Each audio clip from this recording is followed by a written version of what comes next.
streaming 2 days in a row is so amazing. That is definitely the Twitch behavior I'm looking for on a beautiful, chilly Tuesday night.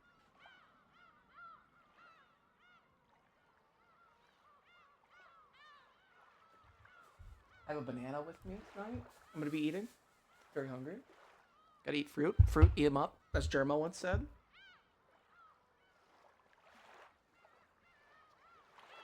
Went to the park today, Red. But it was really chilly, so I had to leave early. Do I have water? Okay, I even have water, which is super good.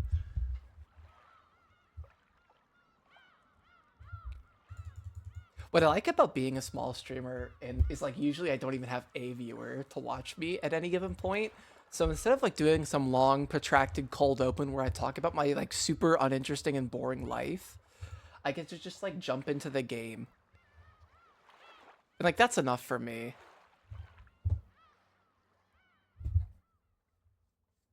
Apparently Twitch viewership has gone down like a lot. They cracked down on view botting and like that was a big thing. Whoops. But I mean, it's your numbers are gonna be down from COVID, so I wonder if their data is just skewed and they're worried. Oh, there's a 2x KO closed beta? I didn't know that. Oh, that's really cool.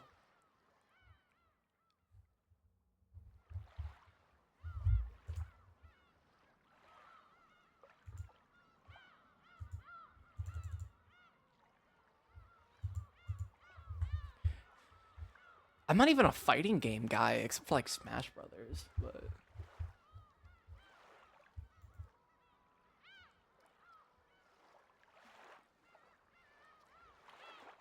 Virtual casino? Oh, it's literally just people gambling. I'm just like looking at Twitch categories right now.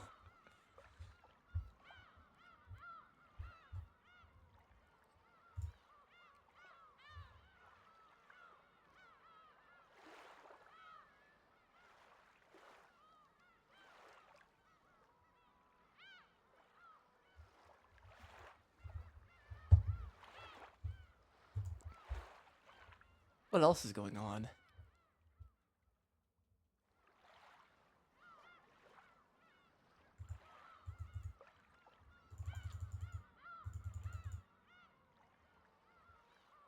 Not really. He was pretty slow today. I guess things have been really busy lately, though.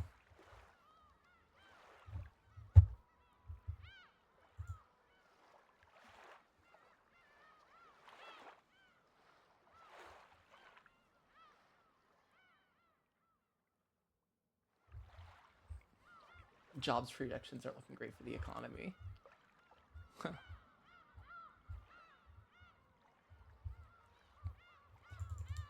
That's honestly not very surprising.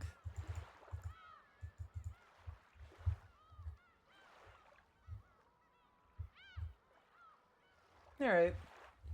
Why waste time? Let's get into it. I don't remember where I left off.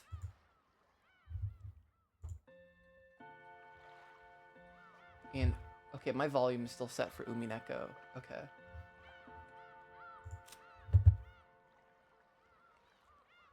I can usually only read this for about 3 hours before my vocal cords are just totally fried.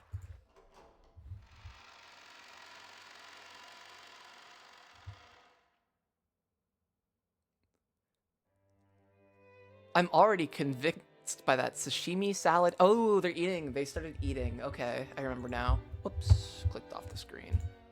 Goda-san's an excellent chef. Plus, these fish were caught in the adjacent seas.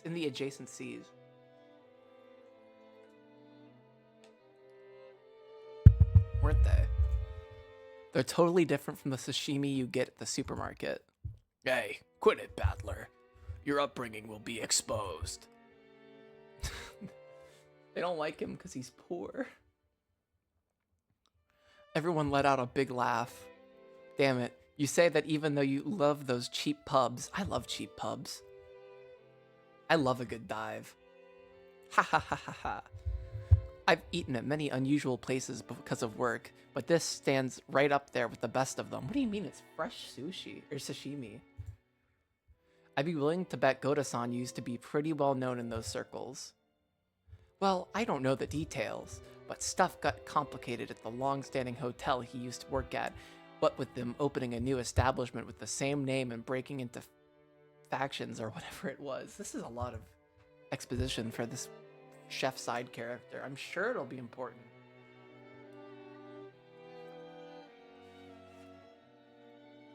I'm not even gonna wear my headphones, I don't think.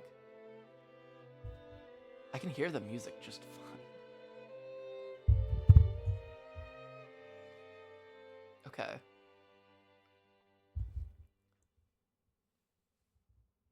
In the middle of all that, he was apparently forced to retire. At that time, Mom just happened to be setting out job offers for a servant. As Goda removed the empty plates, he began to recount his own bumpy past without losing his smile. The world is a difficult place. However, thanks to Madam, I was given a chance to display my skills as a chef once again, this time for the Ashiramiya family. Although I enjoy experiencing the smiles of a larger number of people, I also find it quite entertaining to perform more delicate work that can please the limited number of those who have employed me. All this is thanks to the opportunity given to me by the Madam. So that's where his loyalties lie. Alright. He's strictly loyal to her. Goda-san respectfully bowed his head towards Aunt Natsuhi, their lovers, I predicted.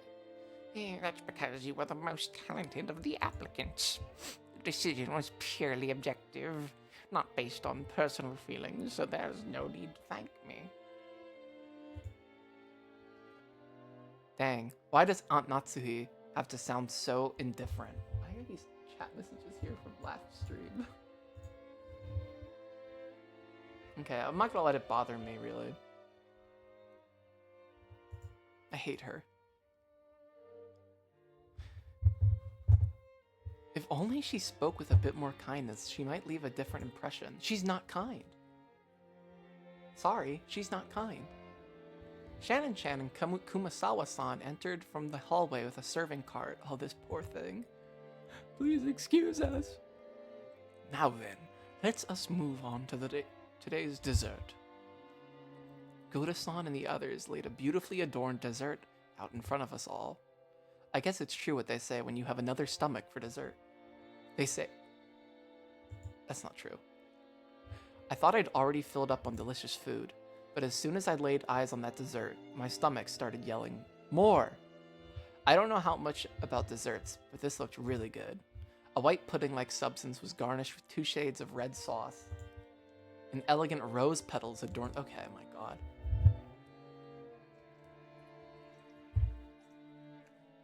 Would it be a bad thing just to have, like, some cake or some ice cream? I don't know. Normally, during a high-class meal like this, you're supposed to wait for the chef to extol the virtues of this particular meal before eating. However, Maria was completely indifferent to strict rules like that, so she got excited by this beautiful and delicious-looking dessert, jumping into the fray as soon as it was placed before her. Aunt Rosa scolded her, calling it bad manners, but George responded by saying, No, it's okay. Ugh. This part's sour. This part's sour. Battler, this one's no good. Ugh. Maria exclaimed as she sampled the 2 colored sauces. What, some are good, some bad? Okay, I'll give it a go. Apparently one sauce was sweet and the other sour. Despite it being bad manners, I also stuck my little finger in and licked it. That's kind of gross. Whoa, one of the sauces was sour enough to make you pucker up. If it were yellow, I'd have suspected lemon, but I couldn't guess what kind of sourness would be red. I don't know either. I don't know anything about cooking, except when I grill. I decided to ask Shannon, who was putting away the serving cart behind us. Shannon-chan, what kind of sauce is this sour stuff? Shannon-chan hesitated. She doesn't know. Maybe her job is to just set the table, so she doesn't really know. Still, even considering that, she seems pretty stressed. Maybe I shouldn't have asked. Or they use some ingredient that we'd be better off not knowing about. She like makes the most perpetually offended faces all the time. She's a Karen. That's my headcanon. Just a total Karen. Oh, I gotta sit up. I'm such a posture fool. Nobody has worse posture than Pier.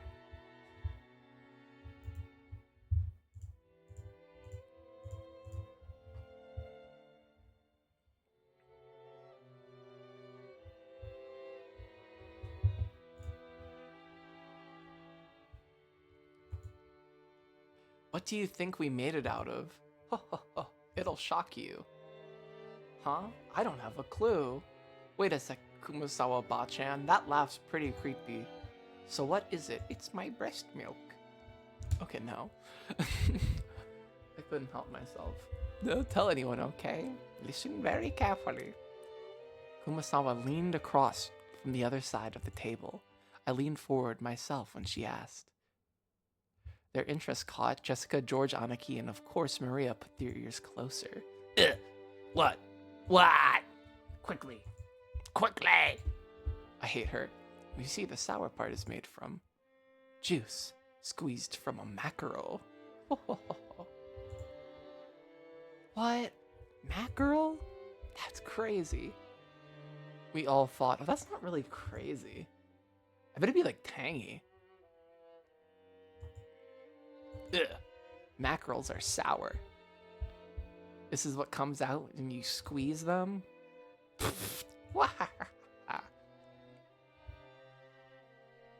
When Maria started clamoring that that mackerel were sour, the adults were unable to control their laughter. Only Aunt Rosa, her face red, whispered to Maria that mackerel is sour only once prepared as shimisaba. Ah, now I totally remember. Kumasawa-san was always like this, wasn't she? I think I remember her tricking me too in all sorts of ways when I was young. The most lethal has got to be that one. Those flimsy black things in Chinese dishes. They're kikurage mushrooms. Oh, gosh. She told me they were penguin meat, and I went all around school like a smartass telling everyone, didn't I? Kumasawa Bachan, you sure haven't changed. You know Maria's gonna believe it now, right? It's just a joke. Now Goda-san's going to tell us what the sauce really is, won't he? Goda looked a little put off about his masterpiece being laughed at for such a bizarre reason. But after clearing his throat once, he introduced the dessert to us. Well, allow me to introduce our dessert. After all, seeing how much of you all enjoyed the rose garden earlier today, I finished this panna cotta in a rose garden style. I don't know what panna cotta is. Unfortunately, I'm culinarily stupid.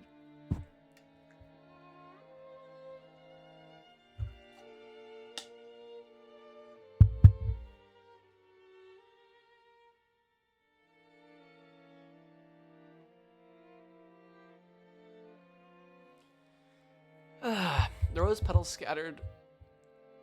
Wait, am I still in brackets? Not brackets. Quotations, I am. The rose petals scattered across were selected just now from that very rose garden. I bet he took the one that was wilting. The sauce is a combination of two reds, strawberry and rose hips. Please enjoy this mixture of the strawberry sweetness and the rose hips sourness. Furthermore, the rose petals are merely decorative, so please avoid them while you eat.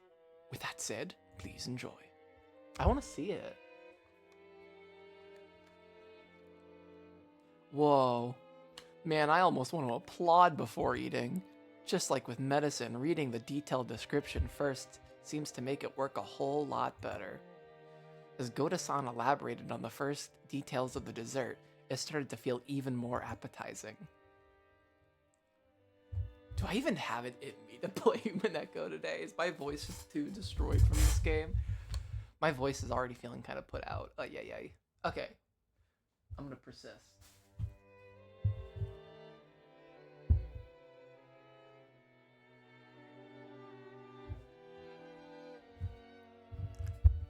Seriously, should you call him subtle or just talented?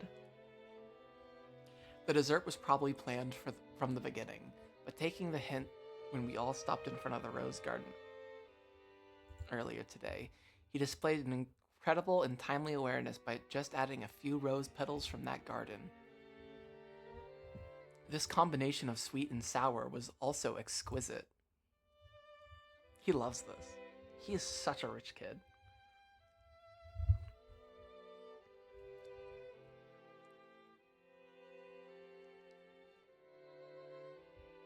If it was just sweet, you'd just get used to it and bored halfway through. But if you reached the sour sauce at that point, you'd really get a vivid taste. And then, once you returned to the sweet sauce, all of the sourness in your mouth would be replaced with an enjoyable sweetness. I'm sure everyone else felt the same way.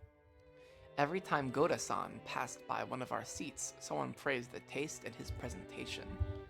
How is it, madam? Splendid, as always. It is worthy of entertaining our guests. I am most grateful for your words. Madam, did you know? I have heard that rose hip has the ability to cure headaches. I thought that you in particular would appreciate it, so I had it specially prepared. Is that so? Thank you. See, didn't I tell you, Natsini-san? Rose hip is great for headaches. So it seems. I do hope it actually helps. Ha! Goda-san, I love ya. Hey, later on, why don't you tell me how they're treating you? Or if you can't, just let me know what sort of salary you'd like. Having your talent confined to this small island is sacrilege to humanity's cooking culture. What do you think about working your craft for my company, delighting all our customers? Hideyoshi-san, are you trying to steal away our Goda? Now, that won't do at all. We'd better start treating Goda better, or he'll get snatched up. Yeah, you really should. If you don't, someone's gonna grab him, and you'll be stuck with 3 meals. I have this blanket that's wrapped around one of the wheels of my chair. I just don't feel like fixing it right now. But I need to move my chair like this way. Yes! This is such a viewer considerate moment for me.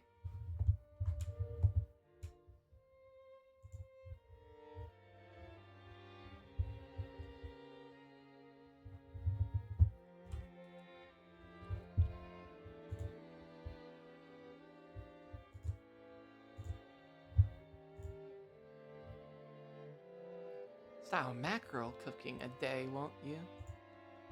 Ho ho ho, that's harsh. It seems someone's holding a grudge against me.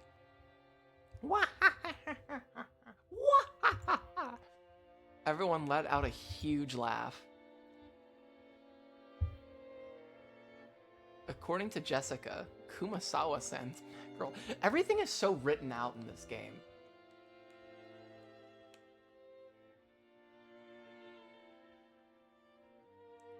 According to Jessica, Kumasawa-san's mackerel jokes were a running gag that our parents had long since gotten used to. Kumasawa's often claimed that mackerels had precious nutritional value. Well, you can't eat too much. I'd probably give you like mercury poisoning, which could slow aging, make people smarter and more. Supposedly, while it couldn't stop the outward signs of aging, it helped prevent it on the inside. Since she was still spirited enough to tell these kids these kinds of jokes at her age, there must be something to that theory. I don't know. Not really. I would have to read up. In that case, if you'll excuse me. Hold up, I gotta move the mic a little closer. There we go. Prepare yourself for tonight's dinner. I'll be cooking plenty of mackerel dishes for you all, so you'd better look forward to it. Ha ha ha, we sure will. Can't wait to get all puckered up from tonight's shimisaba. That sounds wonderful. I wonder if they'll be serving any good Japanese sake. I've never had sake. Oh, we certainly will.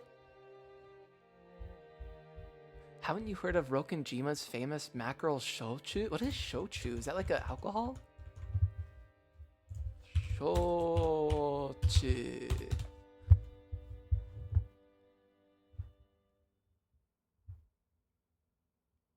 Oh, it's a distilled spirit. Okay. With rice, barley, sweet potatoes, buckwheat, aspergillus.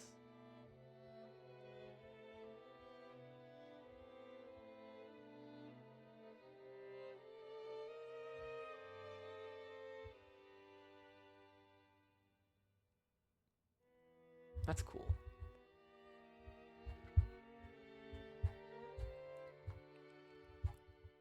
It's like sweeter than sake. Wahahaha. Kumasawa-san, together with Shannon-chan, bowed and pushed the serving cart away. It was pretty funny to watch Goda-san, who looked like his show had totally been stolen, explain in a serious voice that we would be having calf steak for dinner. Oh, veal. I think it's a translation error.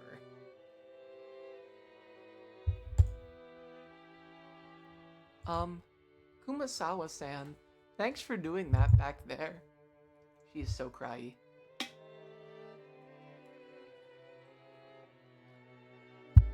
As she pushed the serving cart, Shannon bowed her head very deeply.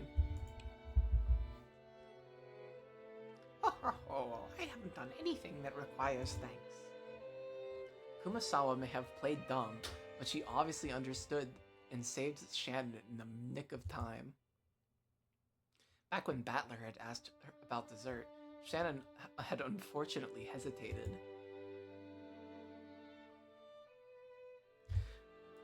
There may have been several ways to dodge the question, but all of them would have required some quick wits, and she's not quick-witted.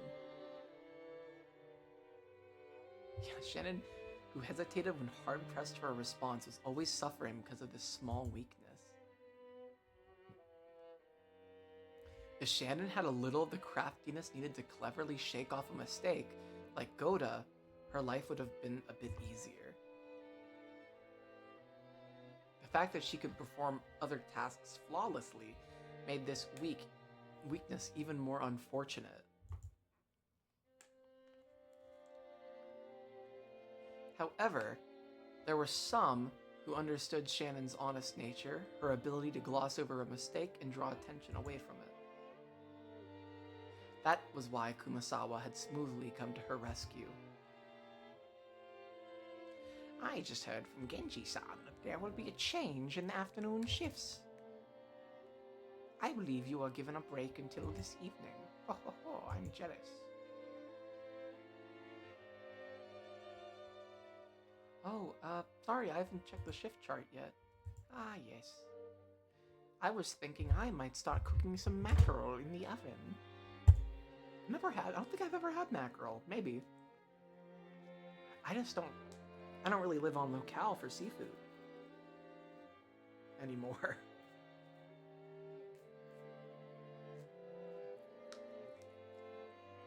This is a good banana.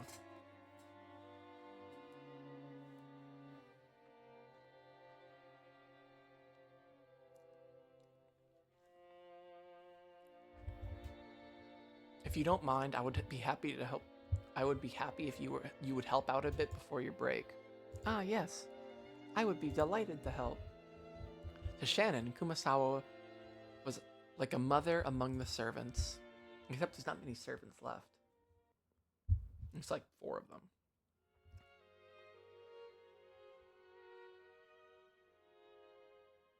The dining hall needed to be cleaned up, so we were all chased out. Instead, tea was being served in the parlor. Apparently, they'd prepared the black tea that Aunt Rosa had brought for Aunt Natsuhi. Maria said she also wanted to have some black tea, but my old bastard said she couldn't and told us children to go play outside. They're 18. Treat them like adults. Let the 10-year-old have some tea. Come on. This family sucks. This family's dysfunctional.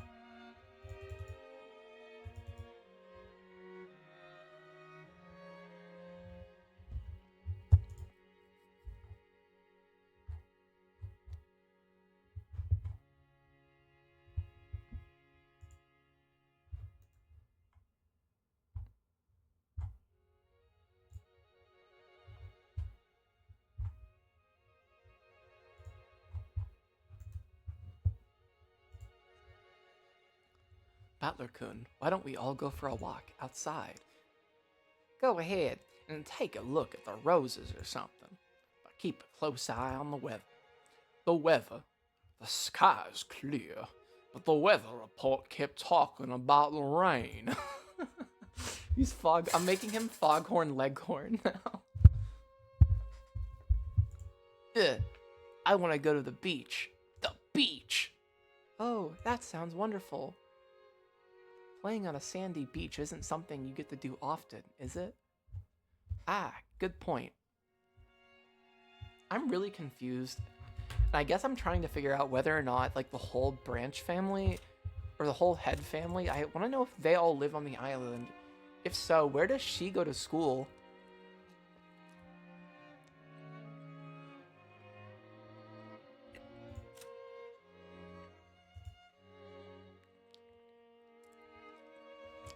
Maybe there is something. Maybe these two boxes get filled out eventually. Like, we learn who her father is. What if he's her father? Oh no. I just watched an episode of House because I've been marathoning House. The guy was sleeping with his son's girlfriend. So bad. She was 18, but still, it was just, like, so icky. And, like, the son did not beat the shit out of his dad. I would beat the shit out. I would at least attempt to beat the shit out of my dad if that happened. I don't know. That's just a me thing.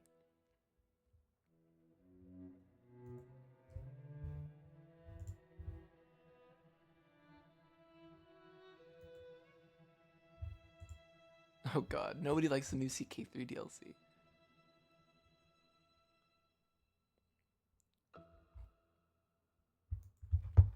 Wait, is it really that bad? I'm gonna look. I think it came out today.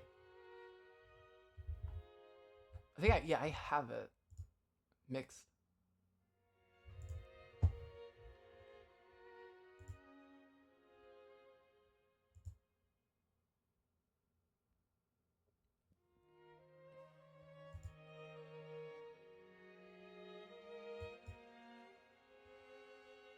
Oh, that's cool.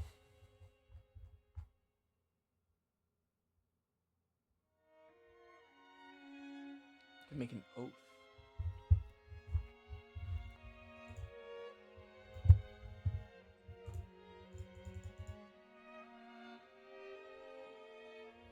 That means my old CK3 Targaryen save is officially out of date now. Oh, I think it was already bugged. Glass shatter noise.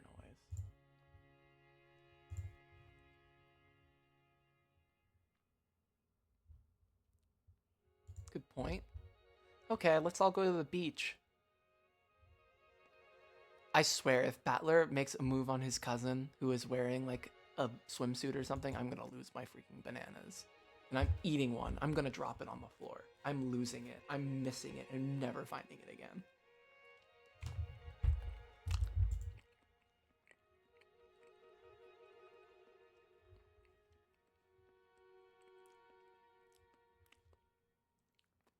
I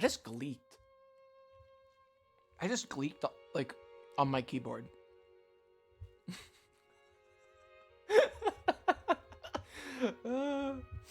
That's awesome. I'm pretty sure I did. Maria, be careful not to get your clothes wet. Or your shoes. Won't get wet. God, she has problems. That obedience is so cute. Battler-kun, make sure you keep an eye out for Maria-chan, okay? Sure, leave it to me. Listening to Kairi like that.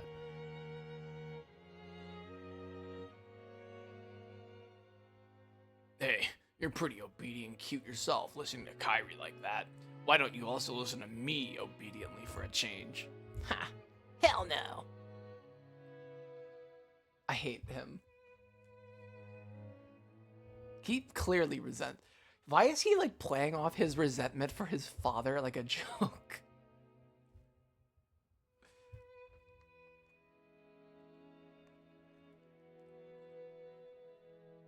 I wish I don't know, I feel like their relationship should be like,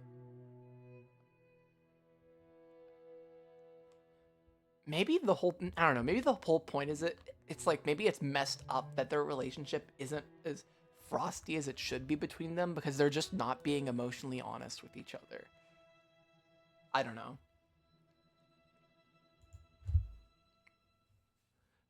Children leave and Genji comes in, pushed serving a cart and prepared to serve the tea. I want tea. The parlor was filled with a sublime aroma, which delighted everyone while they waited to sate their thirst. Haha. Wait, I'm giving him like a toxic tech bro voice. Rudolph's finally certainly seems close. Rudolph's family certainly seems close. It's a wonderful thing. Quit it. We're no match for your family, Aniki. That's true. You've raised Jessica-chan to be so adorable.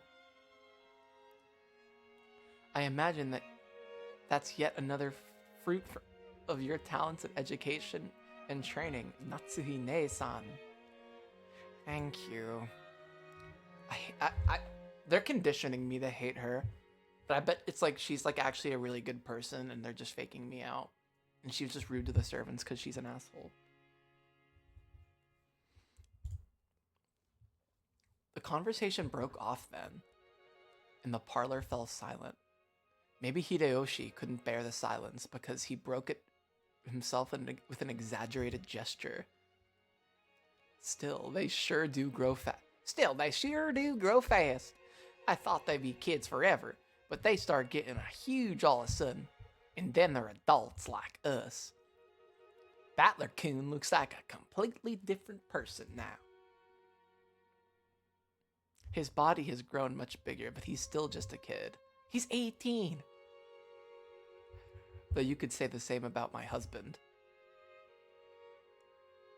I wonder where the border between child and adult is. It's the completion of your hypothalamus. Or not your hypothalamus, your amygdala. I don't feel like I've grown up either. That's fine. I'm 25.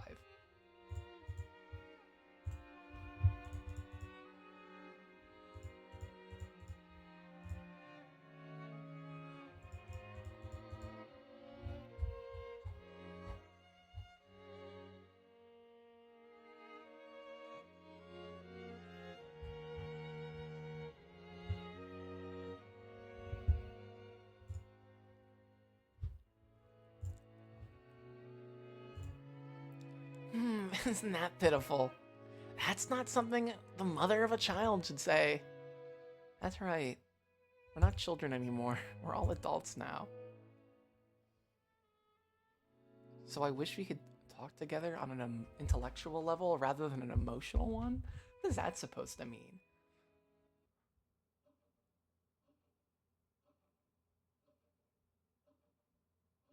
Oh, it's sarcasm. Everyone seemed to get more tense. Oh god, these people are all starting to be assholes to each other. They're talking shop, I think. I think I'm gonna start talking shop.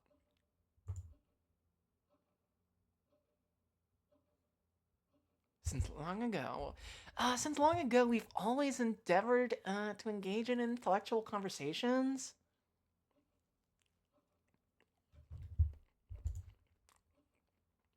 Seems your sarcasm occasionally misses the mark.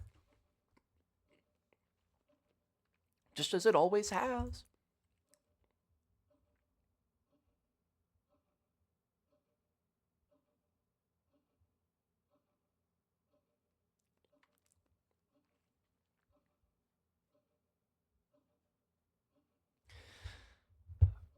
Oh, oh, was it you've always wait? What is it you've always endeavored to do? My!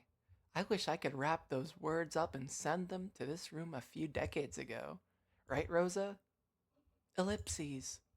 Rosa gave a vague smile. She knew that whether she agreed or disagreed, she'd earned the displeasure of one of her siblings. And she's the baby. She don't want it. She's also a fashion designer, so I feel like she's like, wait, is she a fashion designer or like?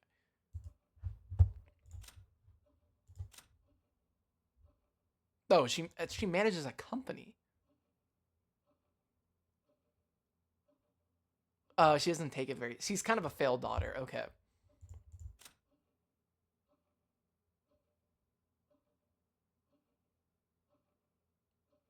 These guys all hate each other.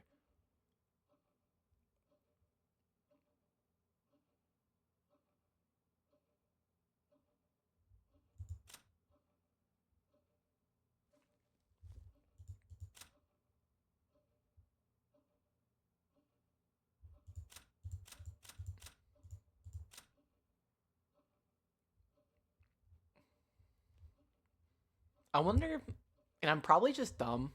Is his hair like dyed?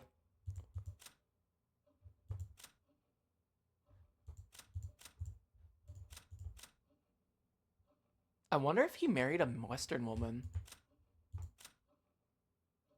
That would actually explain like why they all have Western names. I think Kinzo would marry a Western woman, but I don't think they've mentioned the grandmother's name yet.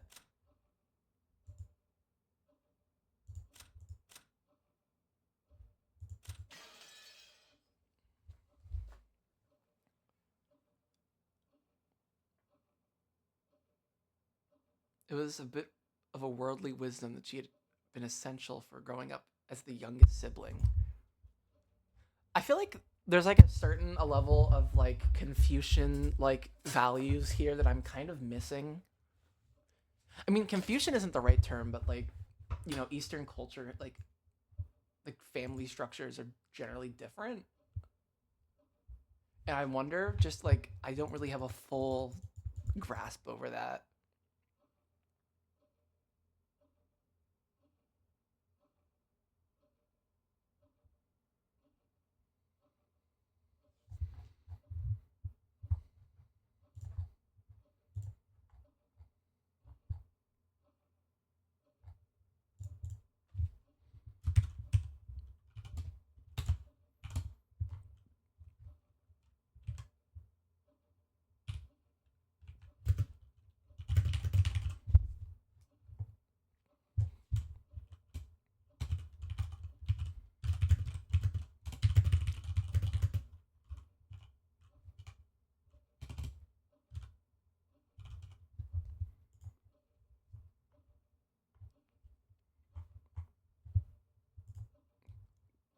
Quit it, Aneki.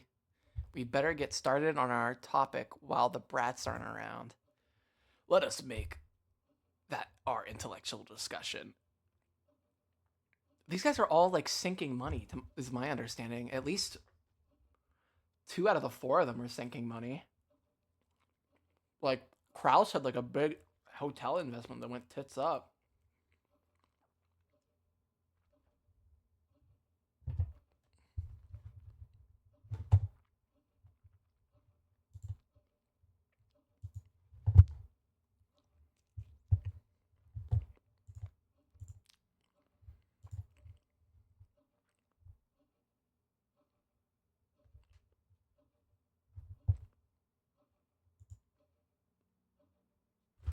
Oh shit. Okay, I'm gonna shut my banana on the ground. I said I was gonna lose my bananas, but I almost actually did.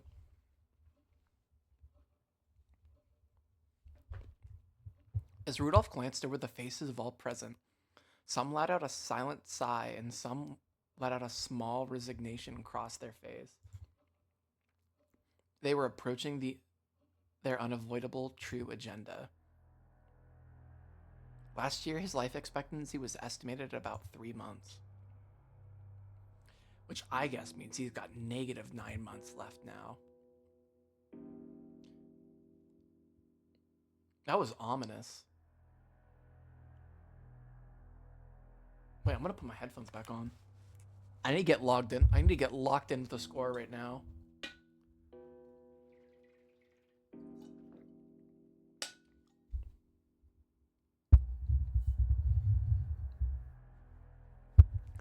Should we take that to mean it might suddenly happen at any time? I think so. The family head is still alive and well. The fact that you'd bring up such an inappropriate topic under the light of day makes me doubt your sanity, Rudolph-san. Still, Natsuhi-san, this is the sort of thing you can't put off until after something happens. He's still healthy now, which makes this the perfect time to talk about this while we still got time to plan. Oh my god, the volume is destroying my ears. My internal audio, which is I usually put it like 30, is about 6 right now. Okay. It's just a bit of financial etiquette, you might say. And it seems father is the focus of everyone's concern. This guy's a douche. Dr. Nanjo, could we hear the details from you? I'm gonna need to bounce back on that. I don't know if that's in my bandwidth. That appears to be everyone's waiting for, after all.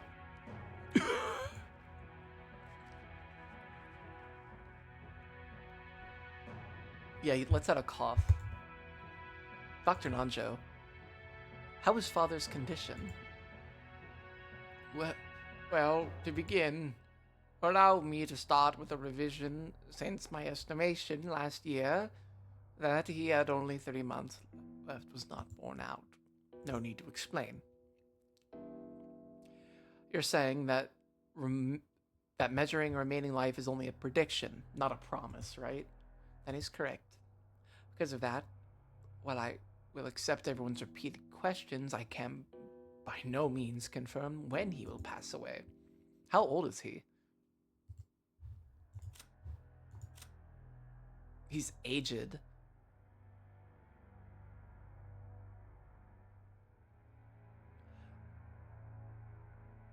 There's like a old English like grammar rule, and it doesn't really apply today. But like any like vowel, any adjective that ends with ed, the ed is like stressed. So like winged, footed.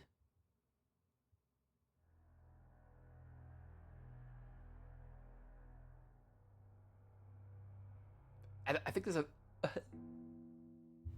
clothed.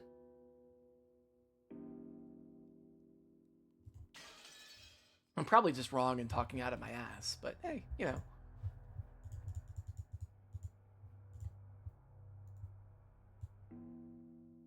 That's kind of what I'm about.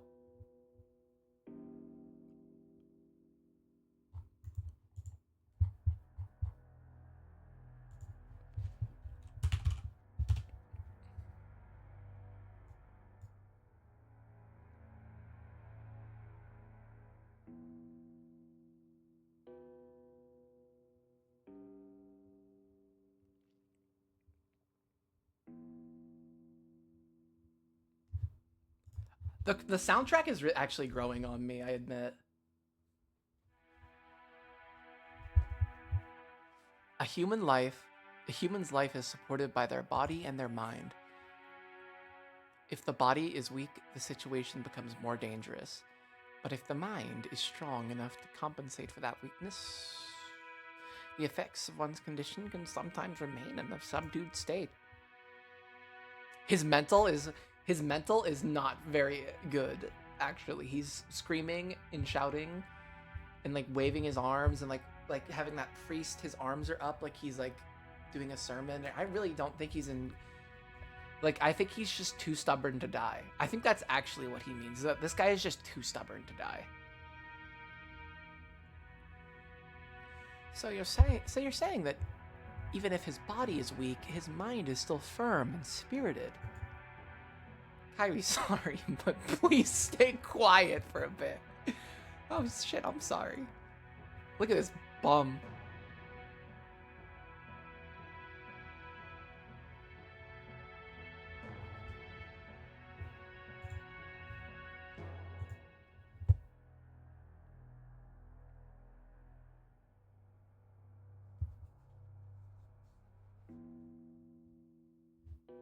Ding. Boom.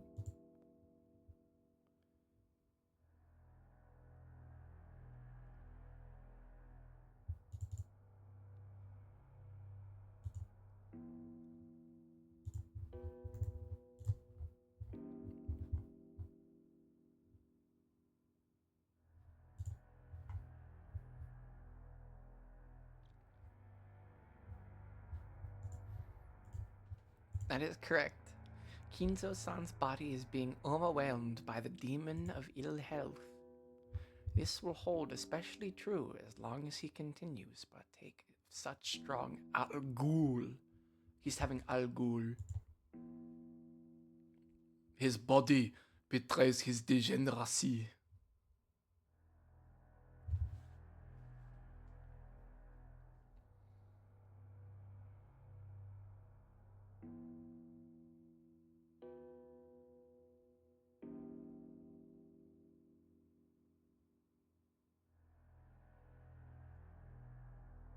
His body betrays his degeneracy. Hold up, I'm going on mute for like 30 seconds while I watch a TikTok my sister sent me.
Alright, I gotta stop fooling around. So he's in crisis now because he. Oh, so he's in crisis now because he drinks. And maybe he's lived this long because he drinks. Honestly, I had like relatives like that. That is like so alcoholism. I get it completely. There's dad for you, the heavy drinker, always chasing the green fairy. He's not just a heavy drinker, he's an absinthe drinker. That's like the most, like, that's like the strongest freaking liquor. He's chasing the green fairy, hallucinating off his mind. He's not just a heavy drinker. He is, like, he would, like, fit in like, the 1920s, like, Weimar, Germany, in, like, some bar where he's, like, snorting coke and drinking absinthe.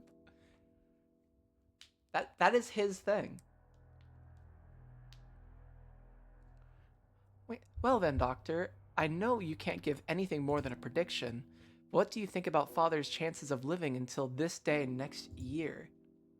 That is quite a rude question to ask about the family head. I hate her. Natsuhi jumped on Ava, not bothering to hide her astonished expression. Ava stared back daringly, but Hideyoshi realized what was going on and tried to smooth things over with a forced smile. Ah, Natsuhi-san, forgive her. Ava chose your words a bit more carefully, okay? Okay, sorry.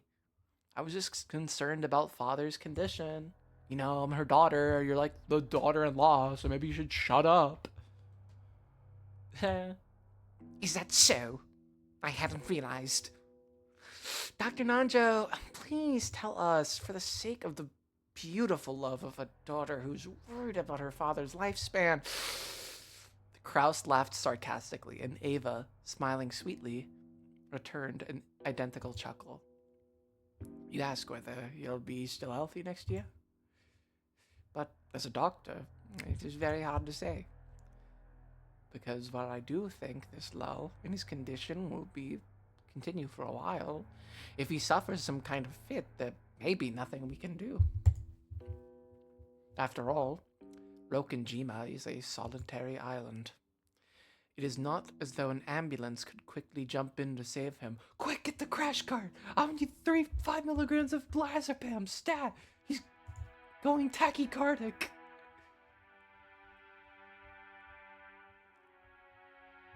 Normally, I would want to have him placed on a large hospital in the mainland, but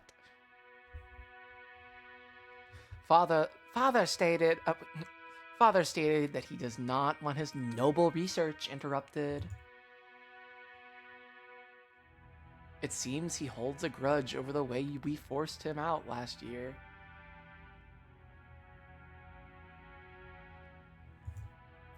Apparently, he strongly suspects that he'll be shut away in some hospital if he goes outside. And that's why, how things are now. Has Dr. Nanjo been examining him? Father trusts Dr. Nanjo. It seems he could be examined in one of his better moods. I can examine his condition, but if I try to recommend medicine or hospitalization, he refuses to listen. I've only been able to look. It's true people hate It's true some people hate doctors. Still, what a hassle. Nanjo sighed deeply. The purpose of an examination to determine what medical treatment would be appropriate. Receiving an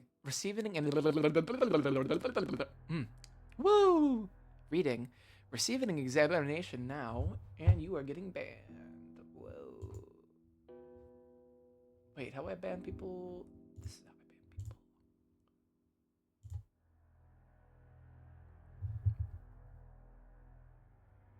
Knew I should have turned on that 10 chat limit follow thing again, but I don't know. I don't want to like, I wish it was only like 30 seconds or a minute. Like, that would mean the difference to me. Like, 2 minutes. 10 minutes just seems a bit much for me. But I like having the chat open, but I also don't like the people who come in and just, like, want to self-promote their scam shit. It's so bad. It's a tough choice.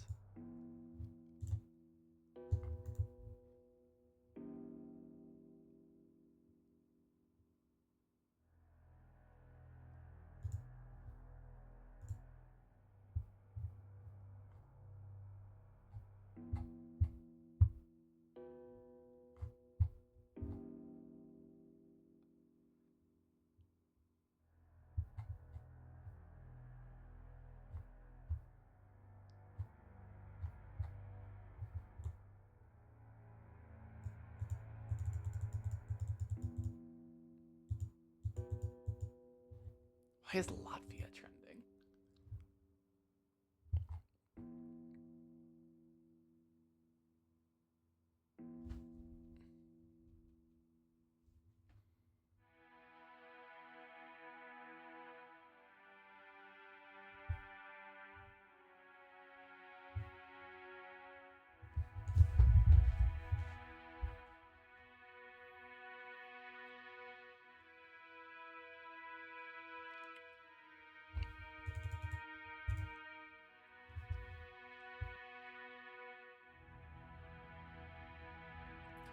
Whoa, Marjorie Taylor Greene hanging up? Oh no, it's fake. Damn, it's fake.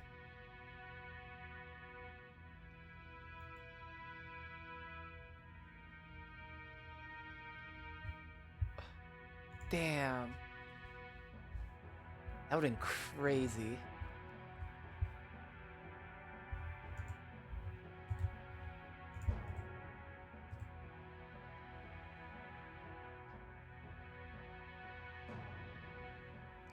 Receiving an examination now. Oh, wait, I already read this. So to sum it up, he's still expected to live 3 months. There's no way to guess how long he'll continue to live while still on the verge of death. I don't think he's on the verge of death. Rudolph-san, couldn't you be a little more discreet with his words? With your words? Ah, sorry. I've always talked this way. Give me a break. I hate her. Is there anything else about her I need to know? Nope. She's the bad guy. She's the villain. Do I have any tips? When do I get tips?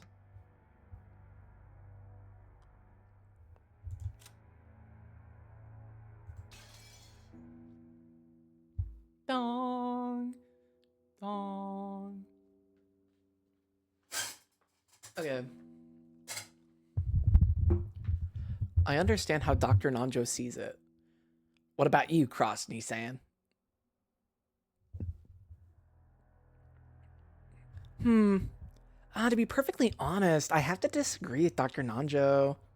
No, I just gave him the Burger King foot lettuce voice. I find it truly difficult to think his father as a person so sick that he has only 3 months to live. Livy Dunn. This is the stream. This is the most Umineko stream. This is the Umineko stream, and no other stream like it. Actually, I think somebody else is streaming Umineko, but I am the one who is streaming it the most.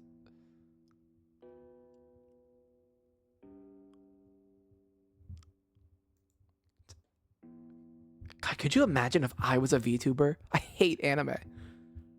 I don't hate anime. I really don't. I really like anime, but I just like hate every trope that surrounds anime and keeps finding its way into every anime that I specifically watch because I watch trash.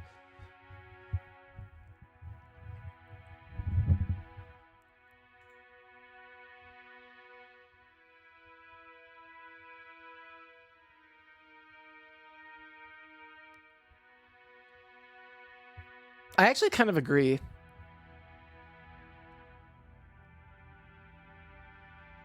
Like, I don't think he's really dying right now. Ha ha ha. In the next world, get born after me. Okay, let's get back on track. So, in the opinion of our impartial neutral doctor, it would be odd for him to go anytime. No offense to you, Aniki, but I'd rather trust the opinion of an expert on this field.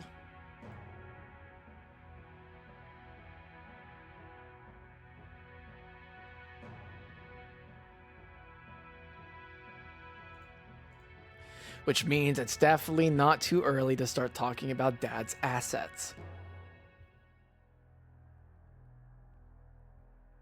Several 10 billion yen. All right, let's assume he's worth 50 billion yen. How much is 50 billion yen in United States dollars?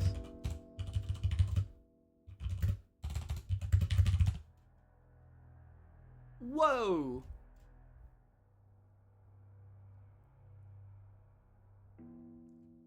He's worth hundreds of millions of dollars.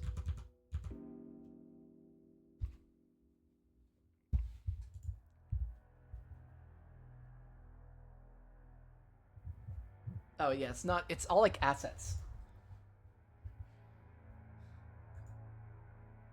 They should just divide it in fours. What's the issue?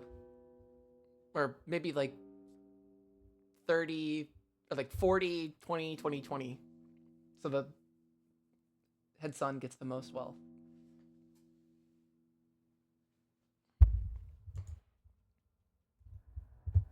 That's an interesting way to put it.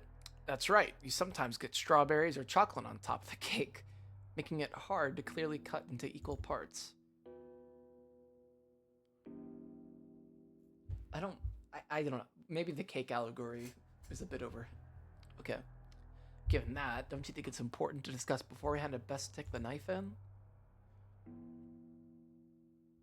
I cannot understand how you all openly discuss this as though the family head is dead, even though he's still alive. I hate her. She's an acid of Kinzo. That's my theory. I have no... My source? Check my crack.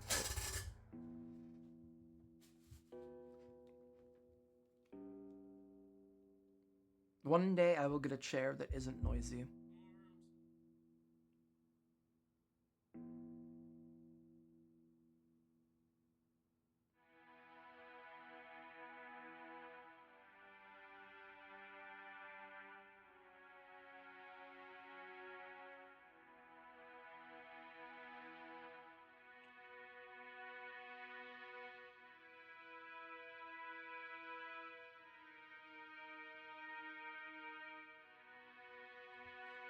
Alright.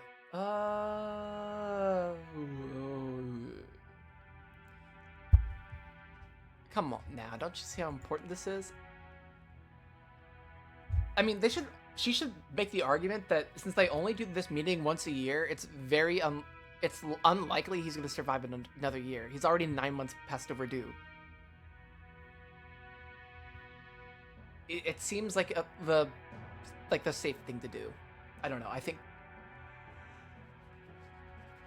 she'd be a little crazy. Moreover, the glorious Ushiramiya house's wealth is vast. Don't you understand that careful discussion is necessary beforehand? Well, I also think, like, maybe the three of them are worried that Kraus is gonna jump for the money as soon as because it'll be like House of the Dragon. Like, it'll be like this one popular media franchise. Like, Kraus is gonna jump and take all the wealth before these three even know he's cold. Like, before he's cold. Like, this is the 80s. There's probably no telephone on the island. There's probably one telephone on the island. No, there's probably zero.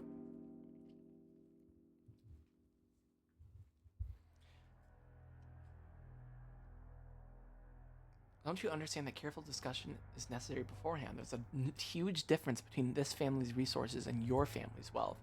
How rude! My birth family has nothing to do with this. I hate her, but that's the first time I think we've seen her eyes. No, it's not. She just keeps them closed like that weird anime style. Natsui responded indignantly.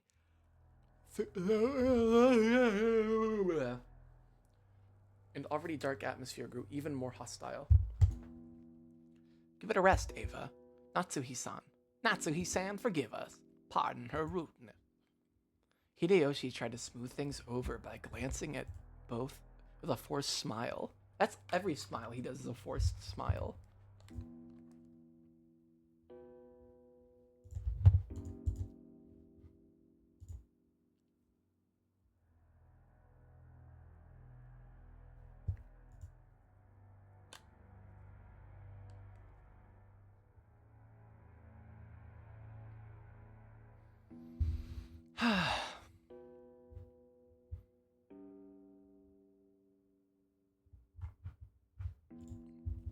Okay.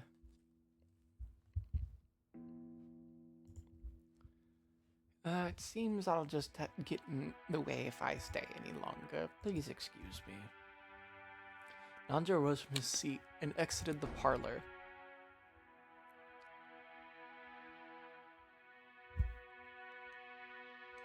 To an outsider, it may have seemed like a normal act of courtesy, but his back was watched by several glances envious of his ability to escape.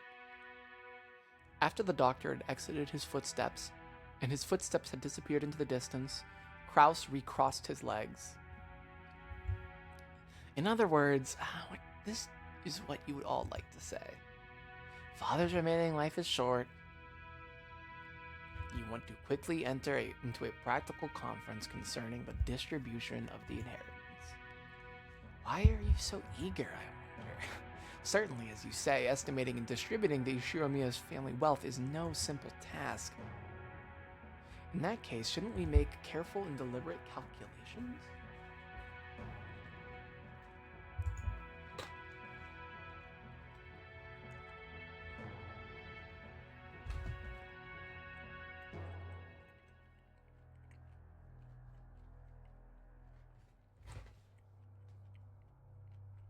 I'm eating. Hold up.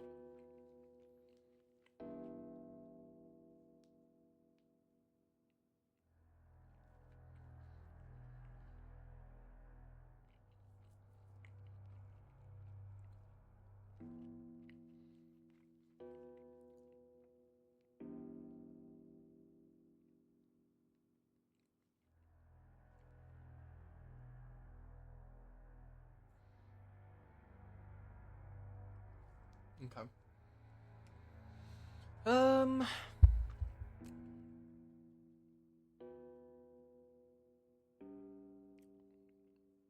It seems to me that you all are impatient to split up the cake tonight.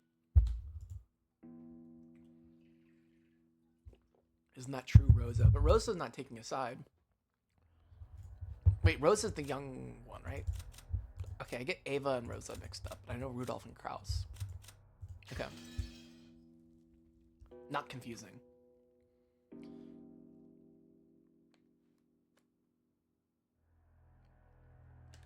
Isn't that true, Rosa? What reason is there to be hasty? We aren't being hasty. However, we need to have an agreement between the siblings. It doesn't matter when we do that. But if the day father's condition worsens is approaching, discussing the matter beforehand hardly seems hasty to me. Rosa shot a glance at Ava and Rudolph. As the youngest sibling in the family, it was hard for her to be cross-examined by the elders. Oh? Is that your true opinion? I didn't expect that the most honest and pure-hearted of the siblings would say something like that.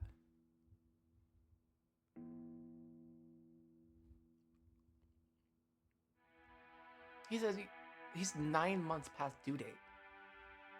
It seems like a very great idea. I wonder if those two told you to say it. Ellipses. Quit it, Aniki. Rosa's one of Dad's kids, too. She's got as much right to his inheritance as the rest of us. It's only natural that she'd be interested. After all, Dad'll definitely die. Valor Morgulis. And that's something that'll happen in the distant future. On the contrary, Aniki, you're way too relaxed. It seems like you like nothing better than to turn the discussion away from the inheritance issue. What do you mean by that? Are you trying to accuse my husband of something?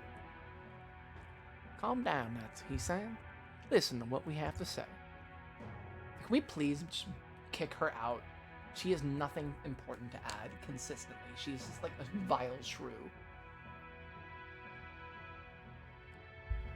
Nissan, I hear the times have been extremely good lately.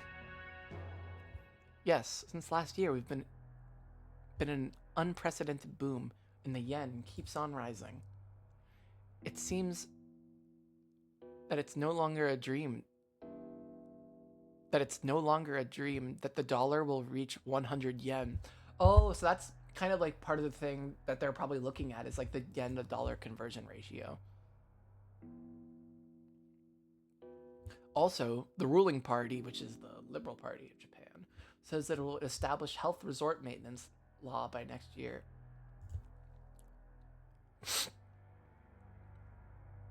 At this moment, resort development companies across Japan are running about trying to gather as much funding as they can.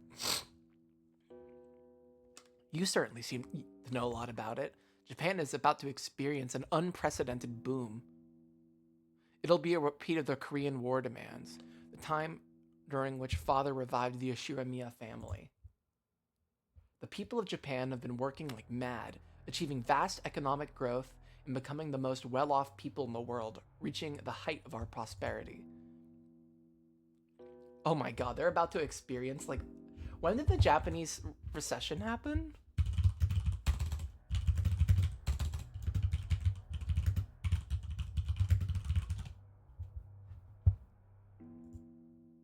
Oh god, the 90s. They're 4 years away from total economic crash.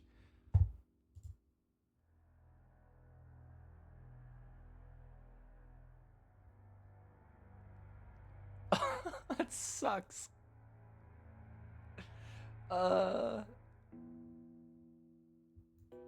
Japanese economy's been stagnating for like 20 years.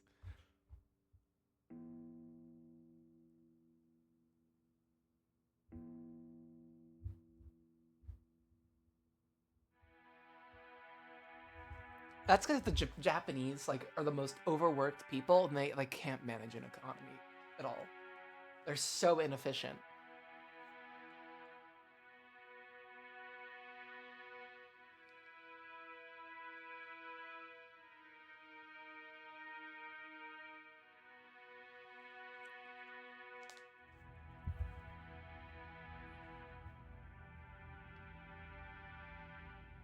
We've reached an era where private spending is vast, which means easy money for institutions that can capitalize on that fact. The three kinds of electrical appliances no longer represent the people's needs. The people need ski resorts, golf courses, public pools, resort hotels, and theme parks. Ugh.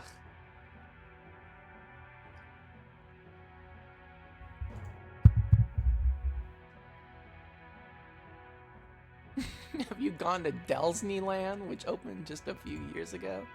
What an excellent theme park. It's a place where even an adult can be a kid and have fun with his family. I think I gotta stop doing the funny voices. Like, I do not have the fortitude this stream, and I'm only an hour in.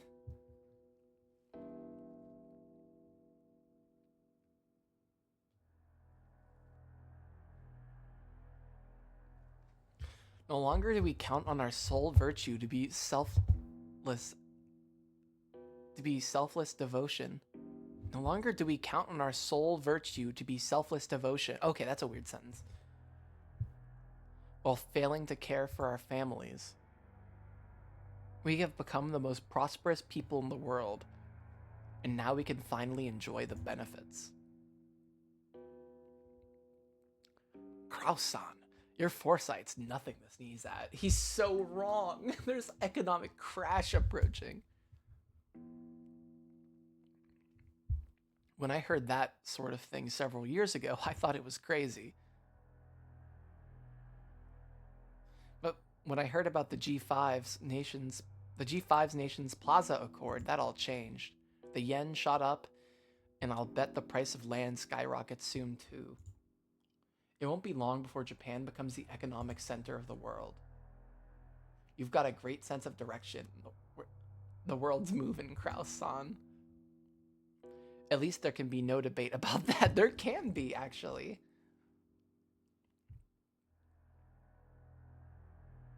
I feel the same as Hideyoshi-san. Aniki, you can read into the next decade of history. This is such a meme. I bet the freaking Japanese people that played this game are absolutely think this is hilarious. Like, these guys are so wrong.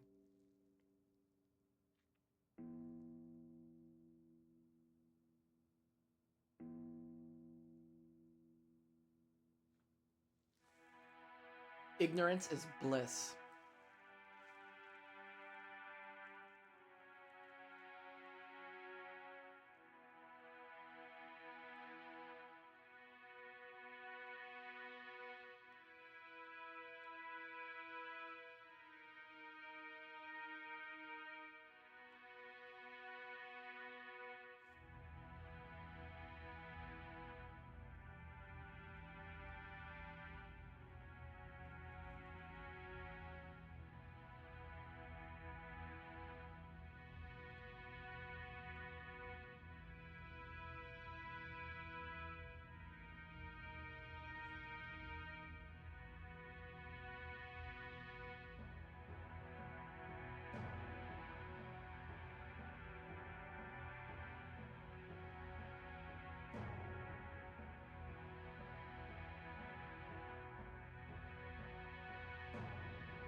All right.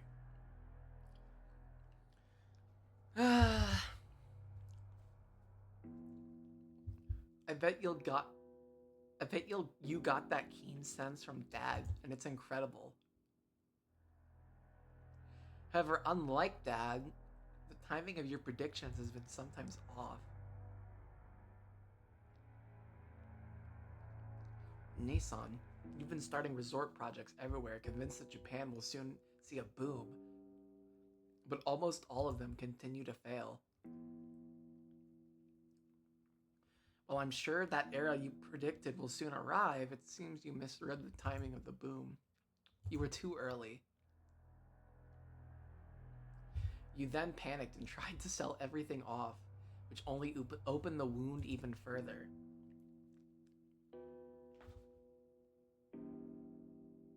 If your nose was really so reliable, then there was no reason you should sell off your property. They're just dragging this guy.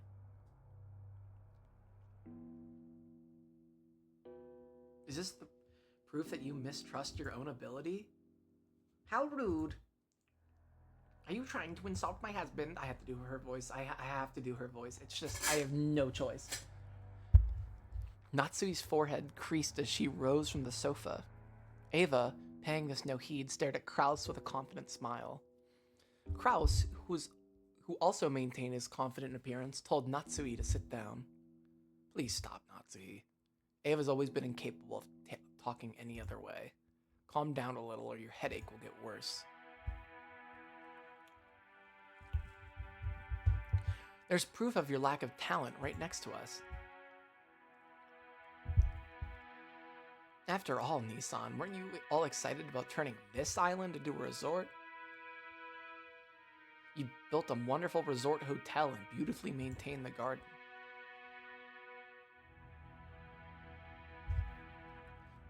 I'm just an amateur and don't pretend to understand, but you must have used a significant amount of money for that, right? And what is that to you? My husband's business is none of yours. Actually, that's not true, Natsui-san. Broken Jima doesn't belong to Aniki, it belongs to Dad. Of course, the hotel does belong to Aniki, right? In fact, we'd be more than willing to pay lodging fees for tonight. What do you think, Rosa? Well, if what I have on hand will suffice.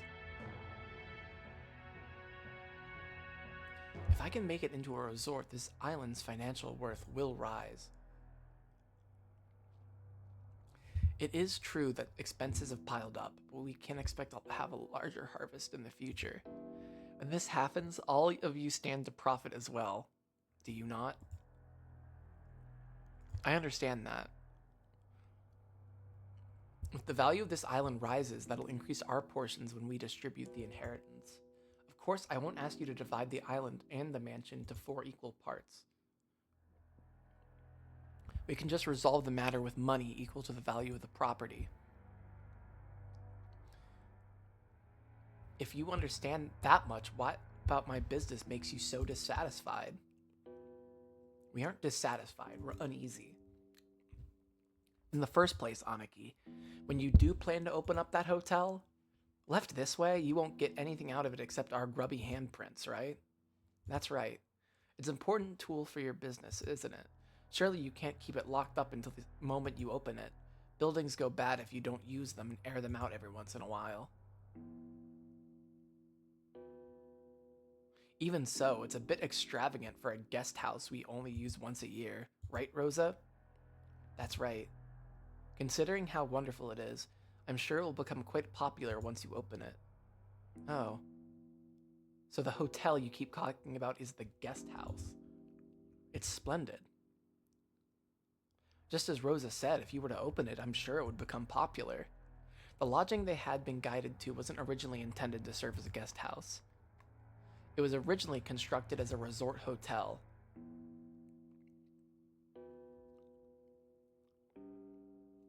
However, even though it was built 2 years previously, there was still absolutely no prospect of it opening. Nissan, it's just like all your enterprises. Your attention and planning are both fabulous. Then it always becomes unmaintainable partway through. It ends before you have a chance to even earn any profit. You were brilliant when you saw that using this island only as a place to live was a waste. I think it was a pretty good plan to turn it into a resort that could use the prospect of marine sports, fishings, honeymoons, and the like to attract customers. If I were the oldest son, I'm sure I'd have strained my brain looking for a way to make profit on this island. But 2 full years have passed since you finished building, right? After 2 years, you still haven't had the opportunity to open it. Where's the managing company you entrusted it to? Impertinence! That is not my husband's fault. There has just been some trouble with the company that my husband contracted with. No matter how you look at it, we are the victims here. And yet, the rumors we've heard about this company you hired haven't been good at all. Let's be clear about this, dear. Did you really think we wouldn't hear about how lack of payment, embezzlement, and other issues led to the project disintegrating mid-flight? We even have evidence. I don't know what kind of evidence you think you found, but it's all baseless. As new members in the tourism industry, it is necessary for us to lay the groundwork with various people.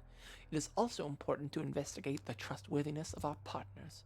It's merely taken us some time to meet that goal. I'll admit that, in my rashness, the hotel completed too early. However, it's not as though we're paying high maintenance costs. It's a foundation that we will eventually become immensely significant. Liar. I bet you want to liquidate it, but you can't. After all, there's no reason for anyone to buy such an extravagant hotel on an isolated, empty island without any established sightseeing routes. There's so much more development they have to do. There's nothing. It's just that. And anyway, what about all the loans you made for this? Even if you aren't incurring maintenance costs, the borrowed money that you can't return just keeps growing. Sorry, Kraus Nissan, but I've investigated a development plan for this island a bit. To be honest, I haven't heard anything good either. Hideyoshi-san, I can't see how you might be left with the impression by looking only at the current financial situation. However, this is a forward-looking investment. I have no choice but to admit that my prediction was mistaken, and that up until now, several liabilities have been created. However, the times have finally caught up with me. I will soon regain everything that I have lost up to this point.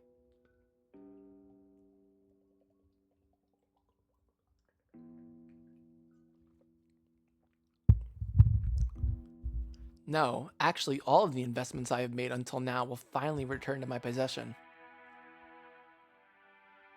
That's right, just like throwing away a small fry just to catch a salmon, they will come back even bigger than before. I'll accept that. The resort business will probably see an unprecedented boom before long, though I don't know if it'll be enough to cover all your debt. However, Kraus, after all your failures in the past, who do you exactly expect to provide you with funding? And this isn't some small amount we're talking about. You'll need funding to fill the massive hole you've dug. What are you trying to say, Hideyoshi-san?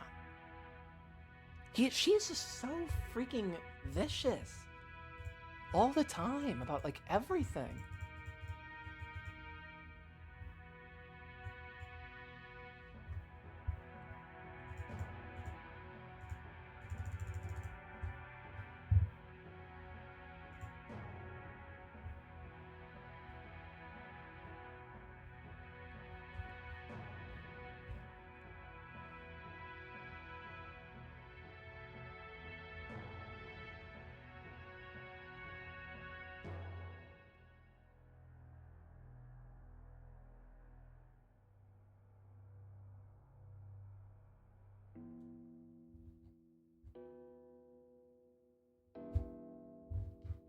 Wild.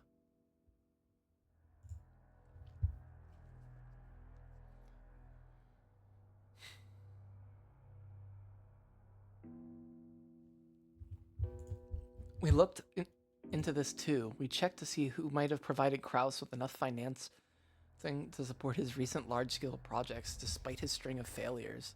And we discovered that no such backer exists.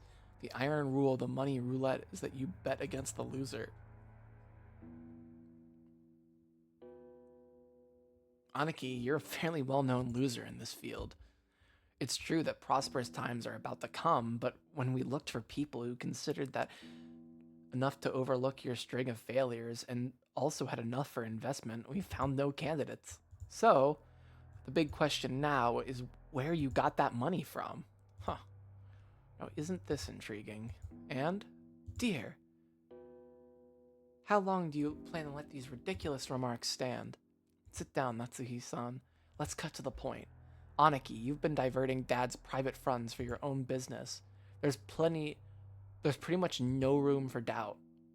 If you think we've made some kind of mistake, please feel free to explain. Rudolph, don't call it diverting funds. This is embezzlement, plain and simple. A huge crime that could be criminally prosecuted. This sort of rudeness cannot be tolerated. How can you face the successor to the Ushiramiya head family and level these absurd accusations? They aren't absurd, they're right on the mark. I'm sure he'd like to somehow make his business succeed and recover his losses, but his debts keep getting bigger. He's just trying to cover up the failure of one gamble by making an even bigger one. It's only natural that he'd try to grab any source of funding close at hand. Well, let me be frank what you're doing, brother. It's plain embezzlement. You're betraying father. You know that we'll have courts to settle this after it's all over, right? Do you think that this kind of person has any right to call themselves the successor to the Ushiramiya head family? Of all the...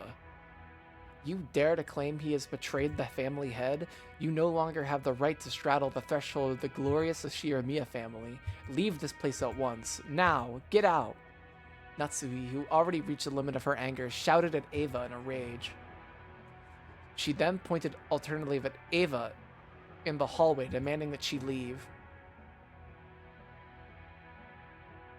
Ava took out a folding fan and fanned herself with it, glaring maliciously at Natsuhi as though silently daring her to repeat what she'd said. However, her mouth was smiling, curved in the shape of a crescent moon. In that unpleasant silence, Rosa gulped. Hey, Natsuhi-san, to whom do you think you are speaking in such a tone? I'm speaking to the exceedingly rude sister of my husband.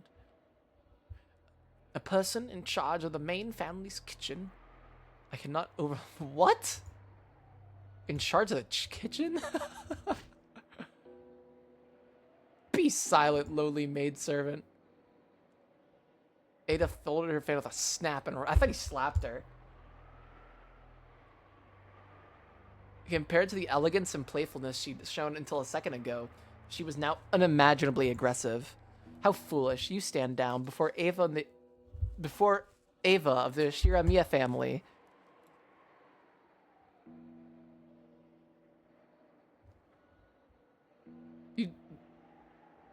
And the one allowed to sit to the left of the shoulder of the head?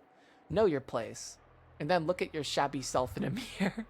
Where is the symbol of the wing on your clothes?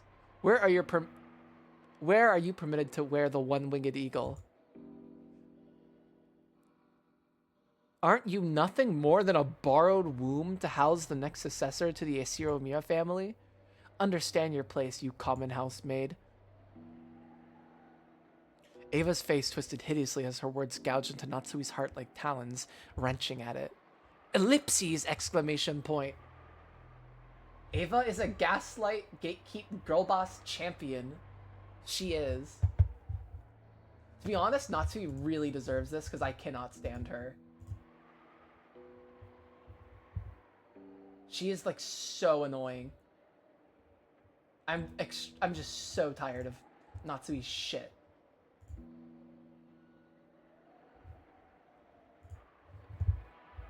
There were 100 ways that she wanted to respond.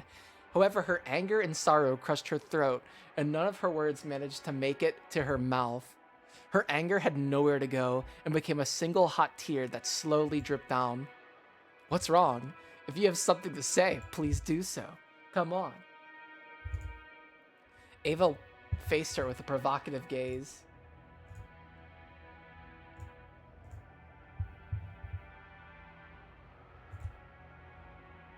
Hey, no slander to the migraine MILF.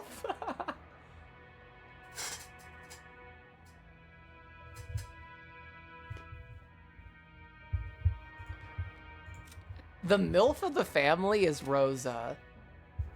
IMO. I don't know. I've been slandering her like the whole, as soon as I met her. She just really gives me mega ick.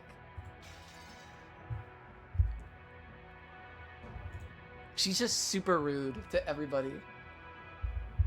However, Natsui could do nothing but tremble, her clenched fists quivering. Kraus quietly broke that powder keg tension. He is embezzling. It's... Natsui, leave your seat. You should go cool your head. Wha? Natsui, resenting the fact that her husband had not come to her aid, shifted the focus of her attack. Dear, don't you understand what they're saying about you? These people are basically calling you a traitor to father.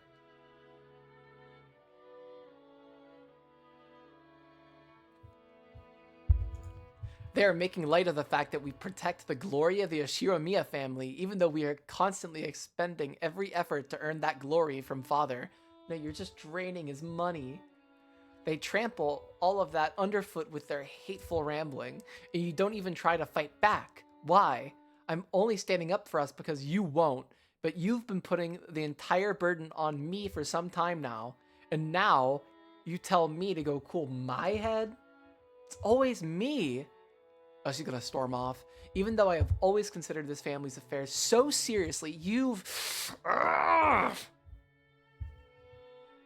Natsu is already unable to hide her tears. She flew from the room in that state. Good riddance. After that, all that remained was a somewhat embarrassed mood about the parlor. When the sound of footsteps grew distant and silence returned... That's the second time they've used that sentence. Okay.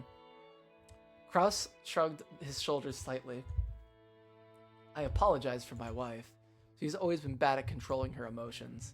It's even been rough for me. If that's what's been managing your household, you must suffer to no end, Nissan. Yeah, she's rude to everybody.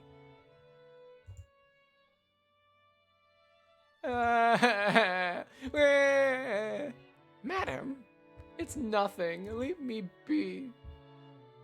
Natsui flew into her room and threw herself under her bed, lamenting. Those heart-wrenching sobs reached Kumasawa in the hallway. She doesn't deserve sympathy. Poor Madame Natsui. There is a deep enmity between her and Eva-sama. Explaining their relationship would be trying for me as a woman.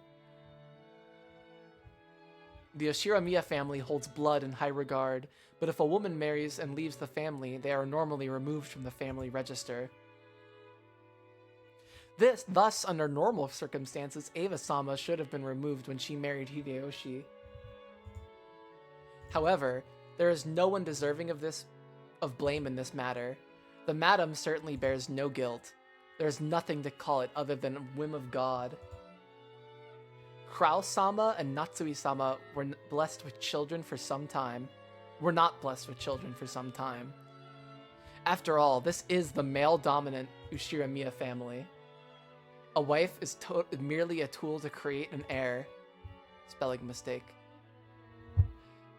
If such a wife cannot fulfill her only duty, she will not even be treated as a human. That's basically how the Japanese imperial family treats the wives of all their emperors. That's awesome. It pains me to remember how Master tortured Madam during that time. Back then, a wedding between Eva-sama and Hideyoshi-sama was being discussed. Eva-sama was sly, taking advantage of Madam's inability to become pregnant. She gained the favor of the master. She inspired him to allow her to marry and give birth to a successor herself, making sure to avoid transferring her name out of the Oshiromiya family register. There was a vast difference in the Oshiromiya hierarchy between Madam, who married into the Oshiromiya family and was treated like an outsider, and Eva-sama, who was related to the family by blood and whose husband took the Oshiromiya family name. Furthermore, Eva-sama actually gave birth first into a boy. As for how much weaker Madame's position was than Eva-sama's, well, I believe you could see for yourself. I'm sure Madame is tormented by the thought that if only she'd gotten pregnant earlier, the master wouldn't have accepted Eva-sama's request to keep her name after the marriage.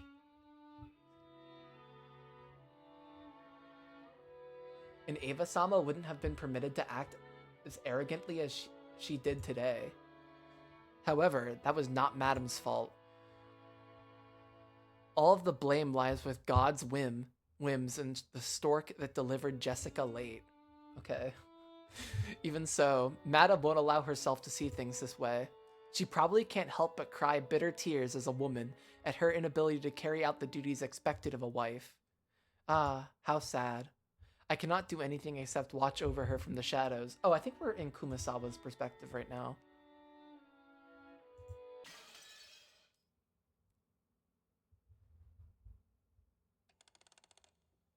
All right, we're going back in time. That's interesting. I guess we're going to see what the kids are up to. I'm going to go get a drink of water. I'll be right back. Give me like 30 seconds.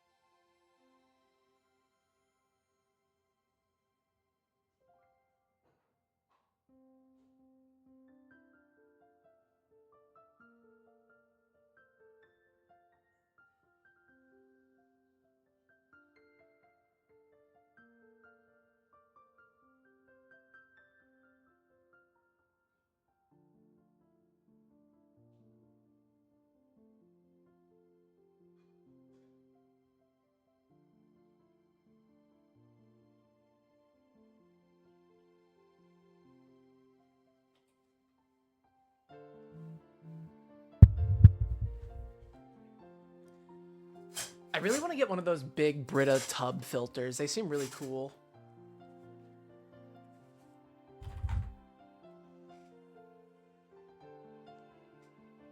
I just have like a regular Brita right now.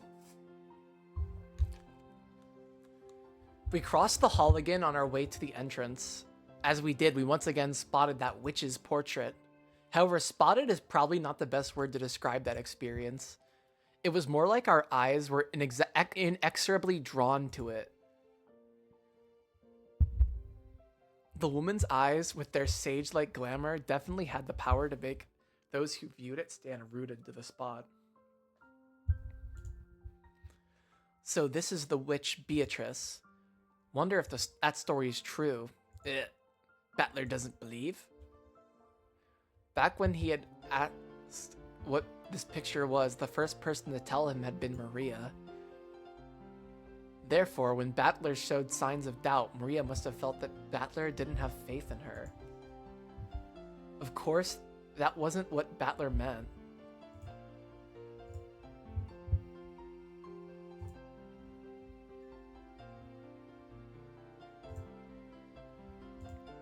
Maria ran up to the portrait and began banging on a plate hanging below it.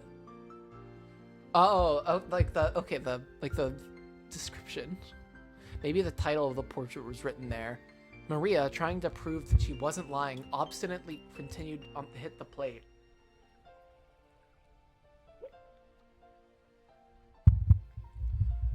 Ah, sorry about that. It's not like I doubt you or anything.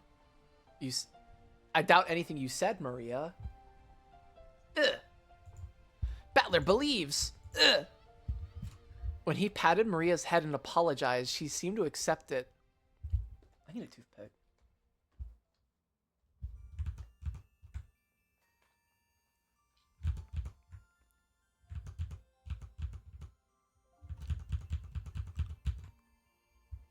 I'm so lost. Okay, there we go. Oh my god, I got my tabs lost.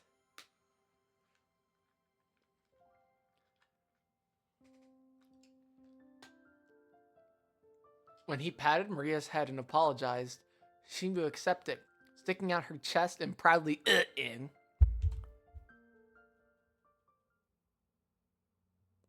What's this?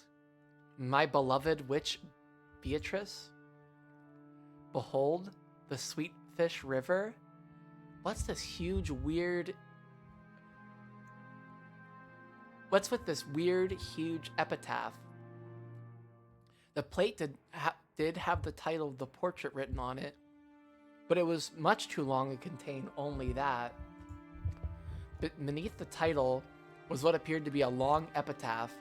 If you just skimmed over it, several unnerving words would jump out after you. Incredible, isn't it? Grandfather had that made. Pretty deep, huh?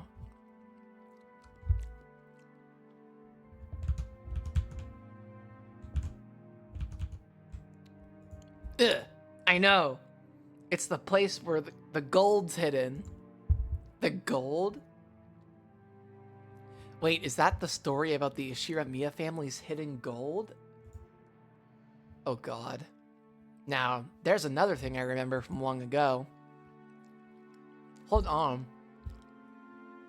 Anaki, is this for real? Grandfather had this made, but he never said anything about this picture or the epitaph. Even so, amongst the family, it is often whispered that it indicates the location of grandfather's hidden gold.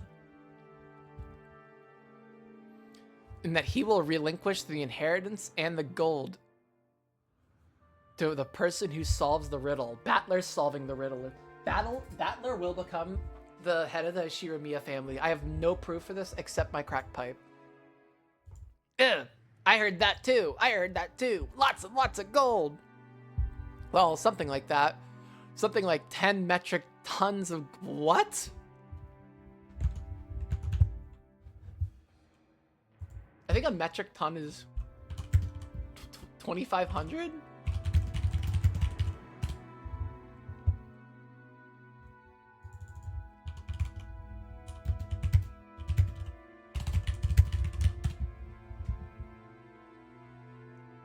That's $700 million worth of gold.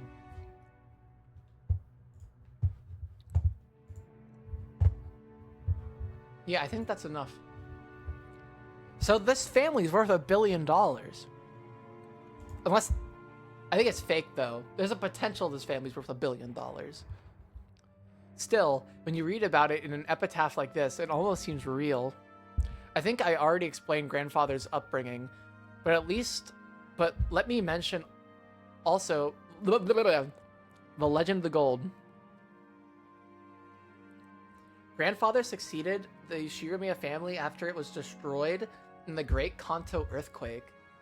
And by successfully riding the stormy seas after the war, he managed to accumulate great wealth. That much of the story everyone knows. However, this is where the strange part begins. Part of it involves grandfather's black magic obsession, so credibility is extremely low. But, whoops, there we go. Well, wait until the end before you make fun of it. After the war, grandfather correctly predicted what the future would hold and won in a huge gamble, accumulating a vast store of wealth. But there's a mysterious legend about how he gained his initial funding. Grandfather came from a branch family and had no connections in the business world. I feel like branch family is a mistranslation and the word we're looking for is cadet branch.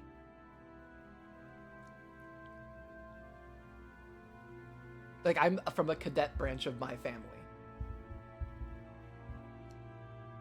I am a second son of a second son.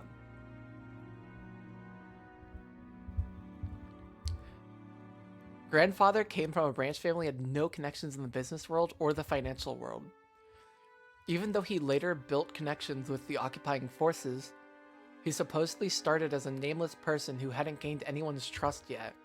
It takes trust to gather money. There's no way anyone would lend money to someone they didn't trust. How did grandfather, who had no reputation at all, manage to obtain his first chunk of funds? When asked that question, grandfather supposedly answered like this. On a certain day, I encountered the golden witch Beatrice. Grandfather then went on and on about his continuing research into alchemy and techniques for summoning demons in order to become a great magician. And the entity summoned as the result of the demon calling ceremony was the Golden Witch Beatrice. He then apparently made a contract by which he would receive fortune and honor in exchange for his own soul. The witch then granted Grandfather 10 tons of gold. Grandfather used this gold as collateral to prepare a vast quantity of funds, which he then used to multiply his wealth many times over and revive. He had $700 billion today worth of gold. Yeah, I think he just could have sat on that. Oh wait, let me look it up in 1952 money.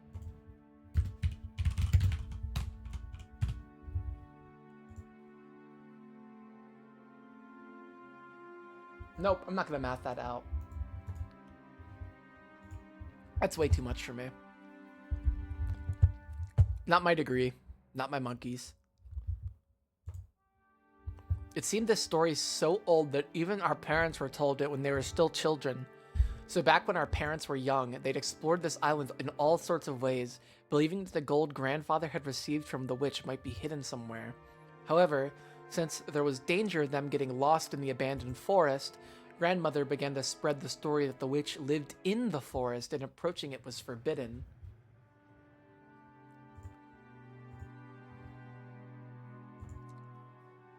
I remember that old story. When we were little, we also went all over the island searching for treasure. After Battler's finding the treasure, I'm predicting it. He's finding the gold.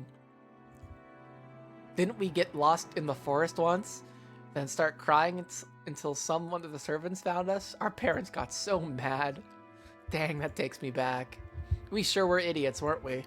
After all, Grandfather only bought this island after using those funds to get rich, right? That means he must have had the gold before coming here. There's no way the gold's on this island. That's not necessarily so. He could have moved it. Maybe the gold was hidden on the island from the beginning, and he bought the whole island just to ensure that it'd be his and his alone. There was a whole 10 metric tons of it, right? It seems more realistic that he'd try to secure the place where it was all hidden rather than to try to move it all. That's true.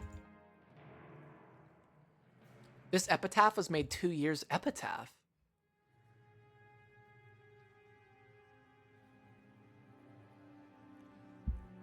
And since Grandfather wrote it himself, yeah, it does make sense. The legend of the gold seems more believable.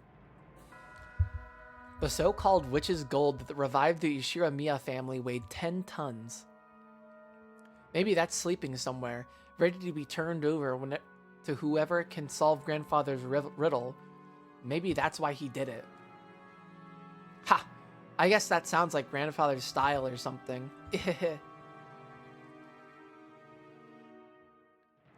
If that's true, that's pretty incredible. The epitaph carved into the plate was very mysterious, with something like a poem or a song written on it. That text was incredibly disturbing, filled with signs of Grandfather's black magic hobby, and its contents were truly in bad taste.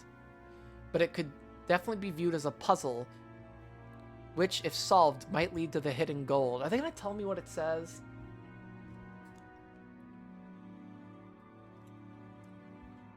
Whether that's what he intended or not, I can't even imagine what his true motive might have been. All we know for sure is that Grandfather put his shady epitaph here so that everyone in the family could see it.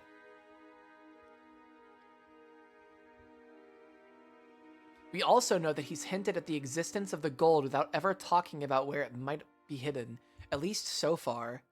These facts were then embellished by the imaginations of our parents, who were convinced that Grandfather was challenging us to a battle of wits. Sounds just like my dad, so greedy that he'd take something like this so seriously. He may laugh at Grandfather's black magic obsession, but he'd still believe this story about the hidden gold. It just sounds so good. Well, it's certainly not a realistic story. At that time, when grandfather was still nameless and had no connections, there was no way anyone would just lend him a massive quantity of gold bars for free.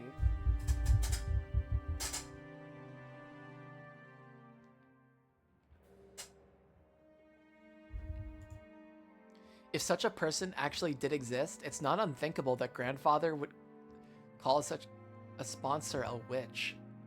Yeah, but it's 10 tons. 10 tons. If you cash that in, how much would that come to? I mean, it'd have to be a ridiculous amount, right? It certainly would be a ridiculous amount.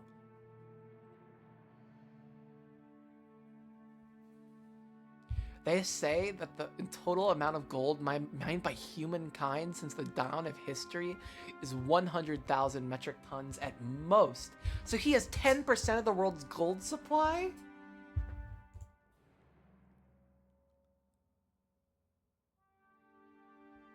Wait.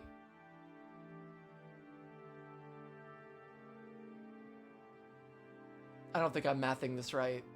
That 1/10,000th of all gold has obtained throughout human. That 1/10,000th of all the gold humankind has obtained throughout history should belong to just one person is insane.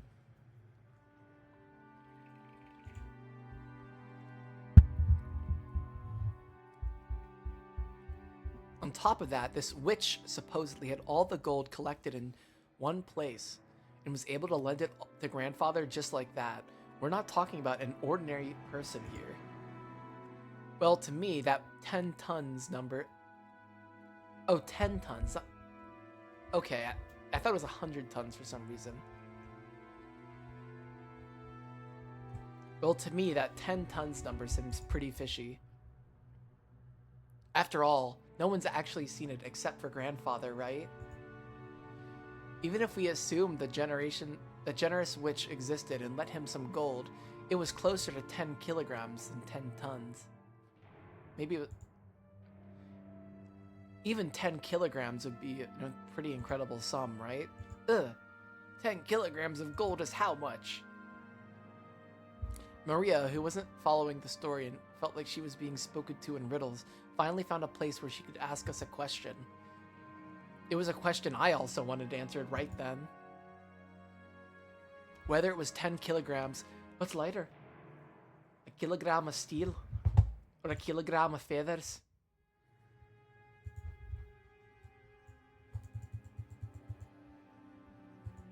What do you mean? Steel's heavier than feathers.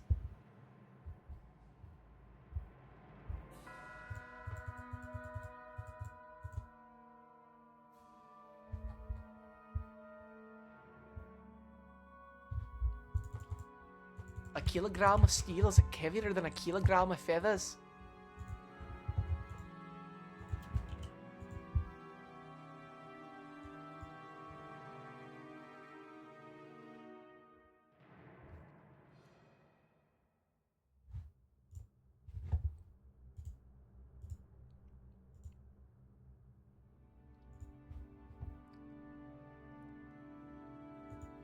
George Aniki folded his arms and tried to remember the market price of gold.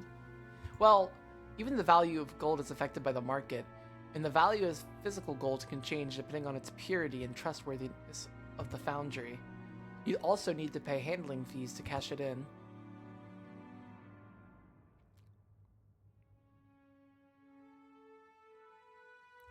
However, that doesn't change the fact that it's a precious metal, and some people estimate that humanity will mine all the world's gold within half a century, if gold mining continues at its current rate.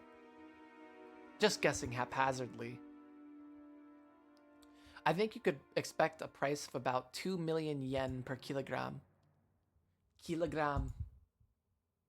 Whoa! Just now, I randomly said 10 kilograms since it sounded smaller, but even that would be worth 20 million yen. What is 20 million yen?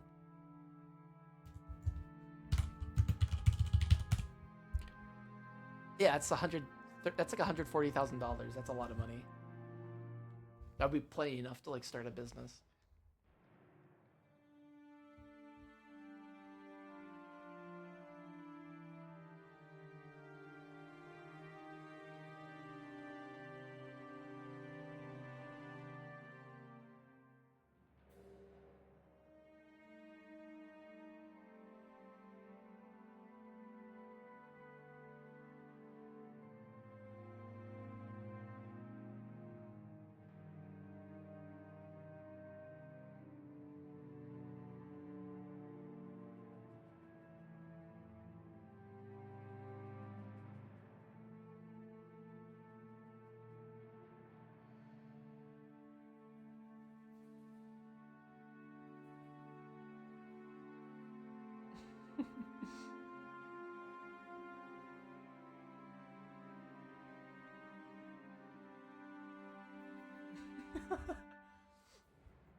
Ugh.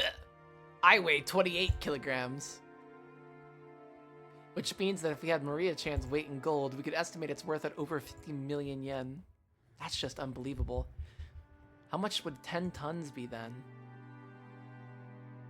10 kilograms is 20 million yen. 20 billion yen.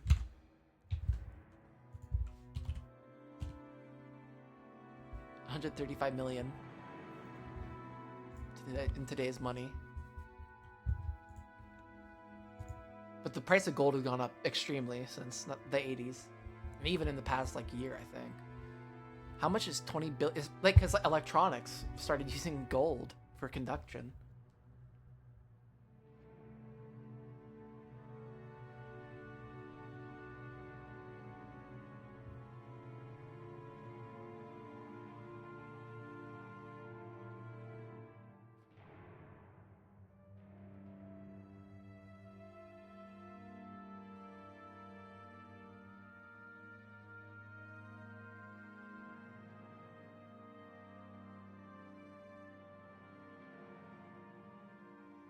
Alright. How much is 20 billion yen actually worth? We can only measure it relative to our own pocketbooks. Let's say that a person's wage over a lifetime are about 200 million yen. We're just crunching numbers here. You grow up and work like crazy, sacrificing your life for your company, and you're finally freed as you approach old age. Everything, including retirement money, might add up to 200 million yen. In other words, that's the amount of money that'll be made throughout a human's life. No, you could even call it the value of a life. Okay, that's weird. So 100 times the sum, that sum is an unbelievable amount of money. If you work from the age of 20 to 60, that's 40 years of work. So that's equal to 4,000 years of work wages. If you worked every day starting from the Jomon period, you'd only reach that number about now. Ugh. Is 20 billion yen a lot? Heck yeah, it's a lot. Maria, you love your shortcake, right? You could buy more shortcake than you could possibly eat for the rest of your life. However, while that might be possible with 20 billion yen in cash, I don't think it would be very realistic to have that much in gold bars all in one place. Just as I said, gold is extremely heavy, so it isn't exactly convenient as a method of storing wealth. Sure, you can imagine someone gathering their fortune together as incredibly high-value stocks or precious gems. You often hear of people who traded their wealth for precious gems so they could carry it around them during chaotic times of the war. Or the Koh-i-Noor diamond. But you don't usually hear stories of people exchanging their wealth for gold. It may be heavy, but it's the most trusted and stable form of wealth internationally. So maybe that was important. For example, bonds are just scraps of paper if the whole country goes under. You could look at it that way, but even one 10-kilogram ingot is pretty heavy to carry around. Haven't you heard? A 50-kilogram person can't carry a 50-kilogram bag over their shoulders. This is just a bit... The writing here is getting a bit bogged down. I'm not gonna lie. These children... Actually, maybe it's actually a very childlike thing to do, is just talk about money. I don't know. With that many gold bars, the amount of labor and risk for one person would be hard to calculate. So what you're saying is, while it'd be one thing if you had a stack of banknotes worth 20 billion yen. 20 billion yen in gold would be such a big mountain that practically it'd be kind of pointless. That's right. Although the legend of the gold does have a pretty interesting ring to it, just the part about the 10 tons of gold makes it pretty much impossible. If you think about it logically, like that, it sounds obviously fake. Kind of brings you back down to reality. Anyway, that's grandfather for you. I want to find the gold mountain. Maybe he exaggerated the story of how some kind. Maybe he exaggerated the story of how some kind wealthy person. Oh, kind as in okay. Of how some kind wealthy person gave him a loan by saying he got 10 tons of gold from a witch. Even the number 10 tons feels pretty symbolic. You mean like his gratitude for the money he borrowed was worth 10 tons of gold or something? Maybe some rich man's leisured wife generously granted it to grandfather, and maybe he started calling this person a witch. I see. Jessica's example isn't bad. Someone who generously lent a huge sum of money to grandfather when he still had no reputation might as well be called a witch. Furthermore, grandfather actually did use that money to build a vast amount of wealth later on. The fact that this person was so great at judging people might also justify calling her a witch. Also, since she went to the trouble of lending all that money, she might have enthusiastically overseen how it was spent. The decision to unexpectedly get involved with the occupying forces and profit from the Korean War demands might have been inspired by the witch herself. That might explain why he claimed to have received both wealth and honor from her. What honor is there in funding war? I see. So in other words, this witch lent grandfather the funds necessary to revive the Ishiramiya family, and he owed her big time. And then he felt so grateful that he had that huge painting drawn and displayed. Yeah, it's not some crazy story. It's even possible it's not that crazy a story. It's even possible that this person was an old granny who looked like a witch. Maybe grandfather idolized her, and maybe that's why he had her drawn to look so beautiful. I bet if we ever did meet this person, she wouldn't be nearly this pretty. Ha ha ha, that's possible. The name Beatrice sounds pretty Western, and if you think about how everyone in our family has Western names, maybe even, well, except Badler. Badler just has an unfortunate name.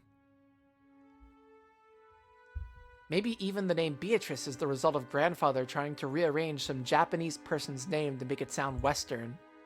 I get it. That means this pretty girl doesn't exist outside the picture.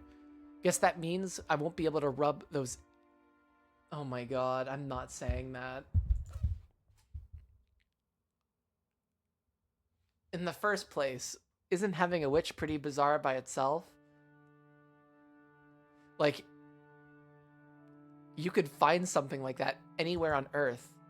I laughed and made fun of the witch, trying to distinguish myself from the kid I was 6 years ago, who feared the witch of the forest, when Maria tugged on my sleeve. I could tell by how hard she pulled that she was a bit upset. What's the matter, Maria? Beatrice exists! Maria stared up at me. She had on her usual sour look, but I could tell she was angry by the color of her eyes. Witches exist! Witches exist! Ugh! Well, sure, they do exist if you turn on the TV and watch anime or something. Exist! Witches exist! Ugh!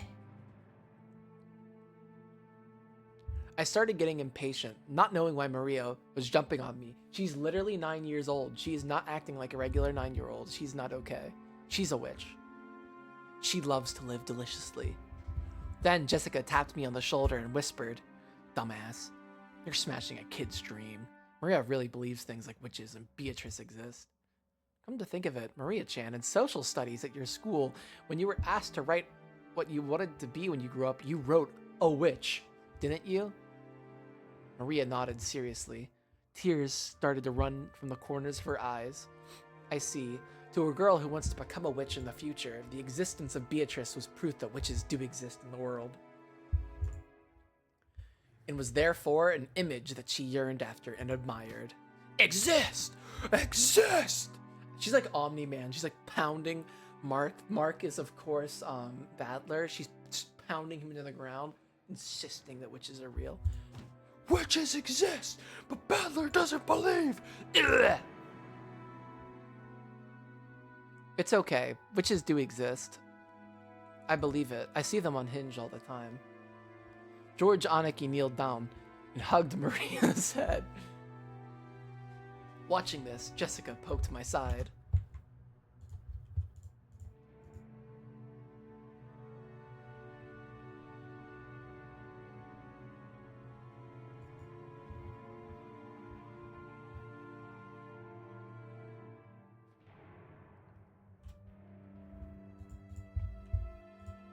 Oh my lord.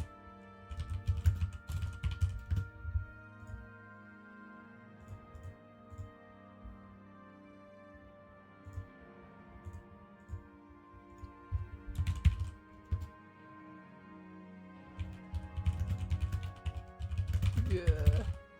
Hold up.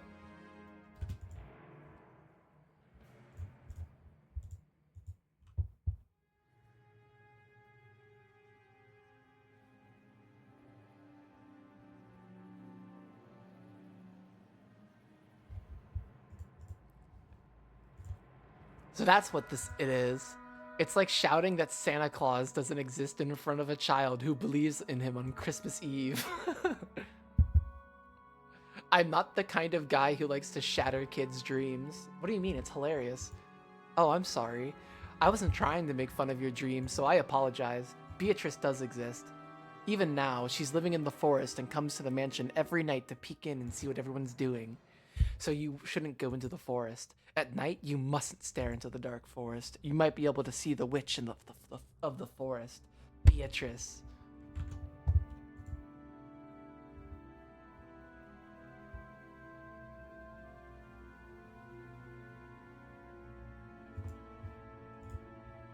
After all, grandmother said so. I want to... Maybe... I don't know. Maybe mother isn't real and all the children are actually witch spawns of Beatrice. I don't know. That's a game theory of mine. Really? Battler really believes? Yeah, I totally believe. Sorry for doubting it. Come on, let's make up. I stuck out my hand. Maria grabbed it with her tiny hand. And we made up. Maria didn't grumble any more than that. So George, Aniki, and Jessica were relieved. I wonder if they can hear the fact that all their parents are just tearing each other up right now. They're going to the beach, so they're gonna have some fun. Oh. So this is where all yuns were. I was sure I had just left to go on the beach. Shannon-chan, carrying a basket, was surprised to find us all gathered in front of a portrait. Ah, Shannon. Well, this is the first time Battler has seen Beatrice's portrait. He was just fascinated by it. That's right, it certainly is fascinating. Beatrice-sama is beautiful. I'm sure that she has captivated the master. Yeah. Haha. In addition to the patron theory, there's also a theory that she was grandfather's first love. Either way, well, probably both are true. Either way, although it's been several decades since he met her, she now holds a special place in his heart, which must mean he's still captivated by her. Sheesh. This guy's a simp. That's what he would say if this was in the 2020s. That must have made grandmother pretty jealous, huh? I'm not really sure that might actually be true. Apparently, grandmother believed he was cheating on her with some blonde. Good smell coming from Shannon. Maria, sniffing, approached the basket Shannon-chan was holding. Oh, please be like Texas Roadhouse.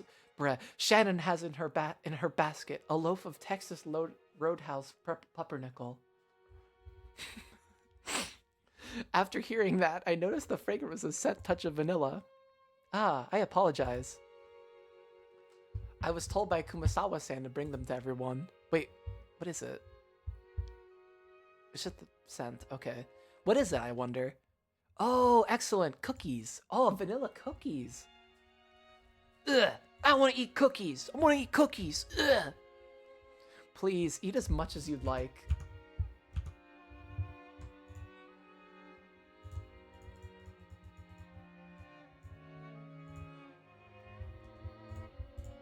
But would it be appropriate to serve cookies in a place like this in front of a portrait?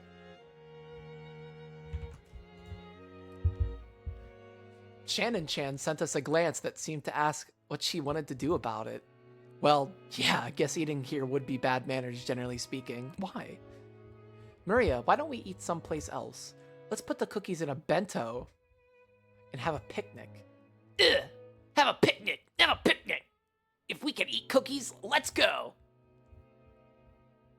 Yeah, let's go get some fresh air. We shouldn't stuff ourselves right in front of the witch. That's right. Didn't we say we wanted to go down to the beach in the first place? Let's go. Let's go.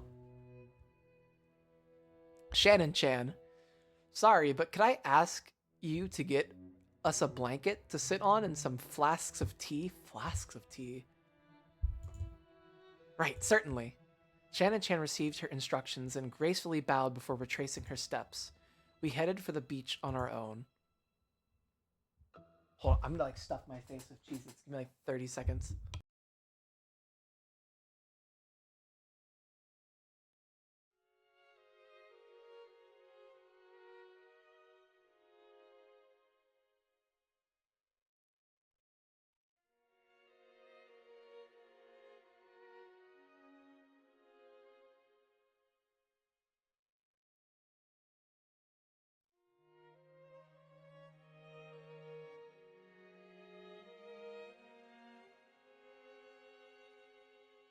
Okay.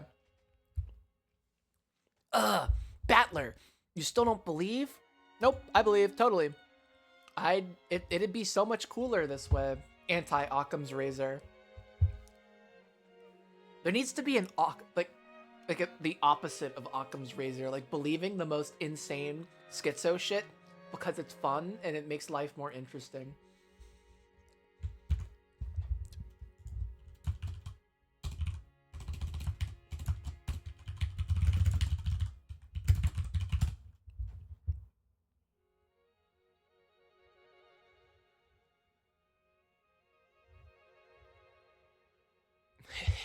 Whoa, it actually is a thing. Hickham's dictum. That's cool.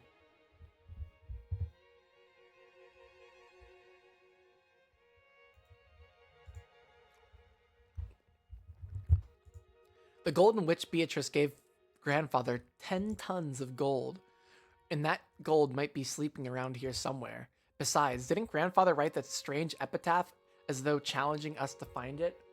If we can? I feel like they're gonna keep that epitaph hidden from me for like a while longer. I think the grandfather is gonna die, and it's gonna be like a murder mystery. I don't know. I have no... I don't know where this is really going, to be honest. I'd say that kind of adventurous story is way better. 20 billion yen worth of gold, huh?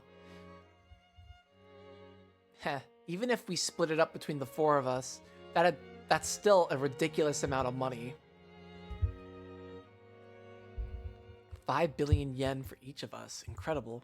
With that kind of money, you could probably make any sort of business prosper. In fact, we could live our whole lives fabulously without working at all. Ugh. I don't want 5 billion yen. I want cookies. Cookies! Wahaha.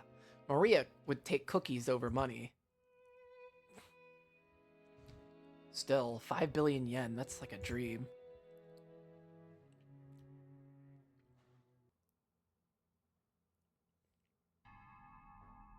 Ridiculous. Is it possible that you all truly believe in Father's legend of the gold? Oh, they're talking about it too now. That's really cool. This is getting interesting. All right, I kind of like what's going on here.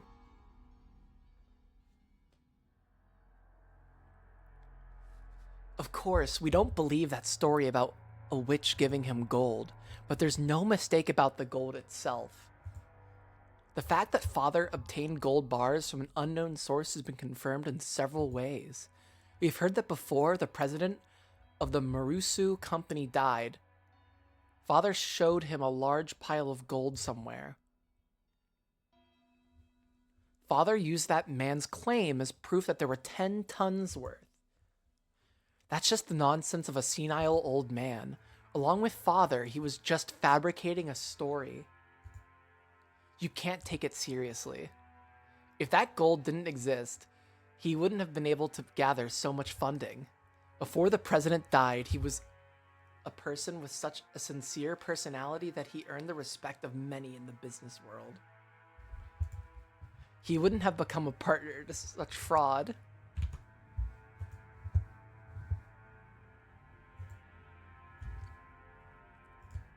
Anaki, the president of the Marusu family, definitely saw it. Not family. Bleh. Reading is very hard. 10 tons of it, clearly, with his own eyes. Even more. Well, that's kind of bad that he showed it to one guy. Oh, wait, he died. It's like before he died.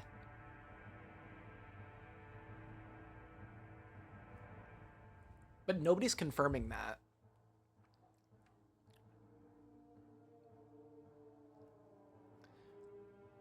Even more, Dad let the president take one ingot at random and have it examined. The results of the examination showed that the 10-kilogram ingot was 99.99% pure.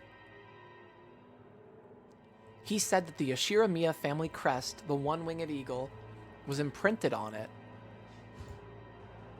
Almost instantly, the Yoshiramiya legend of the gold spread amongst the fixers of the business world. Gold from an unknown foundry has a poor rate of conversion into money. Thinking that it was a chance for a decisive profits, they accepted it as collateral, and as a result, Father was able to receive massive loans.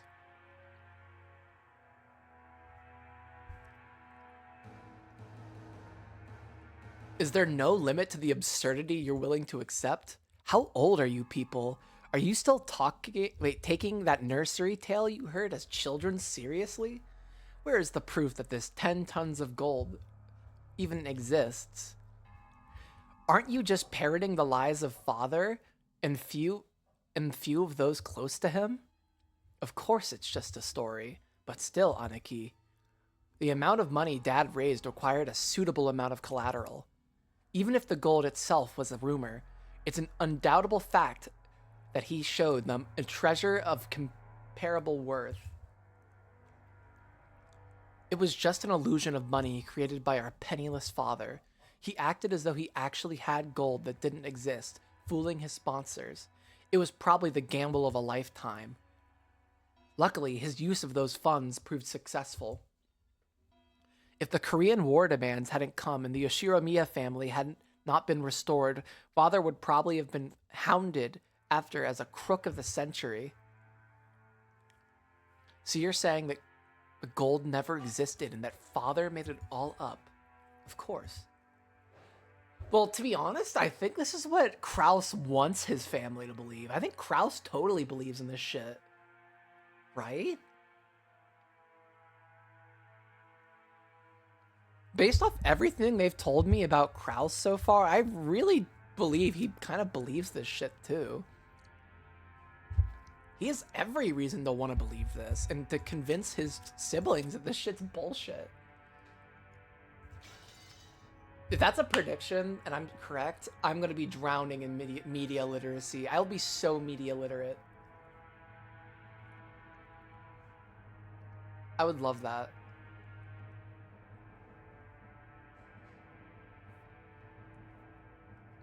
I think I'm going to stream this a little longer than I did last couple streams. Maybe I'll go 4 hours. I'm feeling pretty good right now. I think it's because I'm not doing ridiculous voices.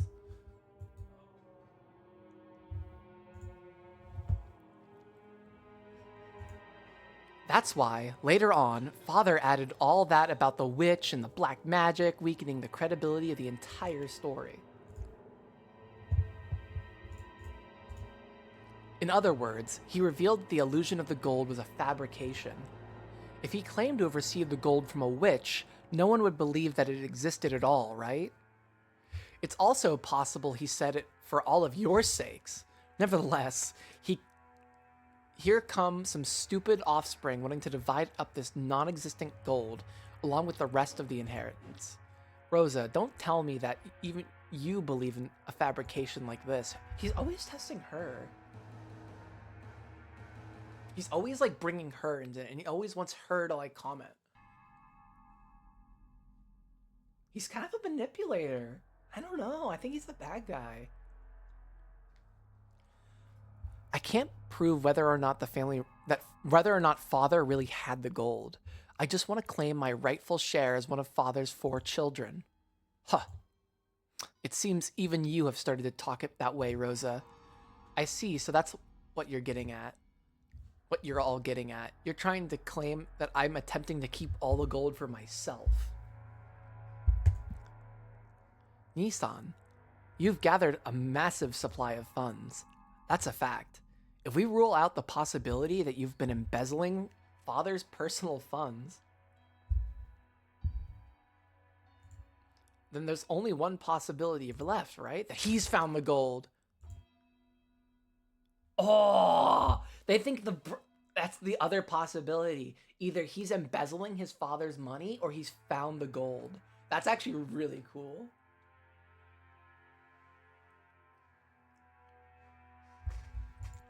Maybe he found it 2 years ago. Wait, no, that wouldn't make sense. I was just thinking that maybe he found the gold bars while he was getting the hotel built. Or maybe that's what funded the hotel. I don't know. Ridiculous. Such a thing never existed in the first place. Then explain yourself. Was it embezzlement of father's assets or father's hidden gold? How could you have gathered so much funding if not by one of these methods? Even I have many friends in the political and financial realms. I have earned their cooperation, nothing more. And on that matter, I have no responsibility to explain myself to you. You understand, don't you? There are some topics that ought not be spoken of. If you insist on that point, that's all well and good for now. But wait, so they said they had proof that he was embezzling. They have proof he's getting money. They don't have proof he's embezzling. It's either he's embezzling or he's found the gold.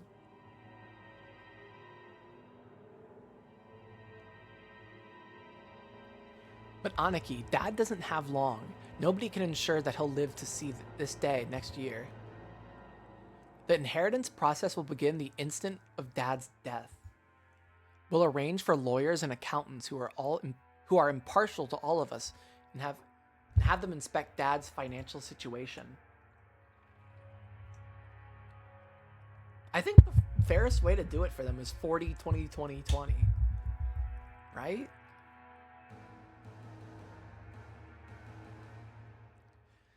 At that time, if it comes to light that you've unjustly interfered with father's money, you understand, right? I don't have a clue what you're talking about. You're starting to make me feel as indignant as my wife was. Of course, father's gold is a part of father's fortune. We understand it's money you can't reveal openly, but the 4 siblings should have an equal right to it. In other words, we're going to have your financial situation investigated as well as Dad's to determine whether you're hoarding the gold or not. Isn't this a great opportunity? Right now, prove the existence of your so-called support from friends and acquaintances. That way, we can sportingly apologize for foolishly doubting you. Right, Rosa? That's right. Kraus, you are the one who's dodging the issue. If you were guiltless, you could just prove that you were in the right, but you aren't even trying to do so. They've got him in a fucking hurt locker here. Jeepers fucking creepers.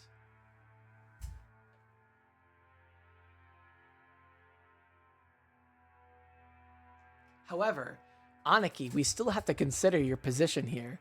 As Dad's representative, you're probably bearing a larger share of the burden than we are. We've been living terribly relaxed lives until now, so it wouldn't be fair for the rest of us to complain without taking your efforts into account. Ooh, I gotta crack my back.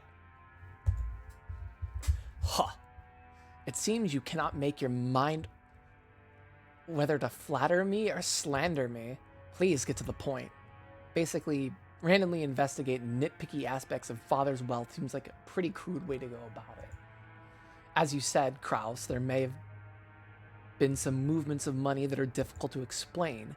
We've come to consult you today while fully aware of that point. Both sides stand to gain from talking about this now. A consultation? When the inheritance is divided, you'll be rewarded for your years of hard work taking care of Dad by an agreement that's generous in your favor. Don't misunderstand us, Nissan. We aren't saying that we'll abandon our rights, but when we make our claim for what we deserve, we might as well offer a generous understanding for your position. That's what we mean. In other words, you accept on our conditions. Then when the inheritance is divided, we'll leave the investigation of father's financial situation to you, Kraus Nissan. All of the siblings from Ava downward suspected that Kraus was trying to steal their father's wealth.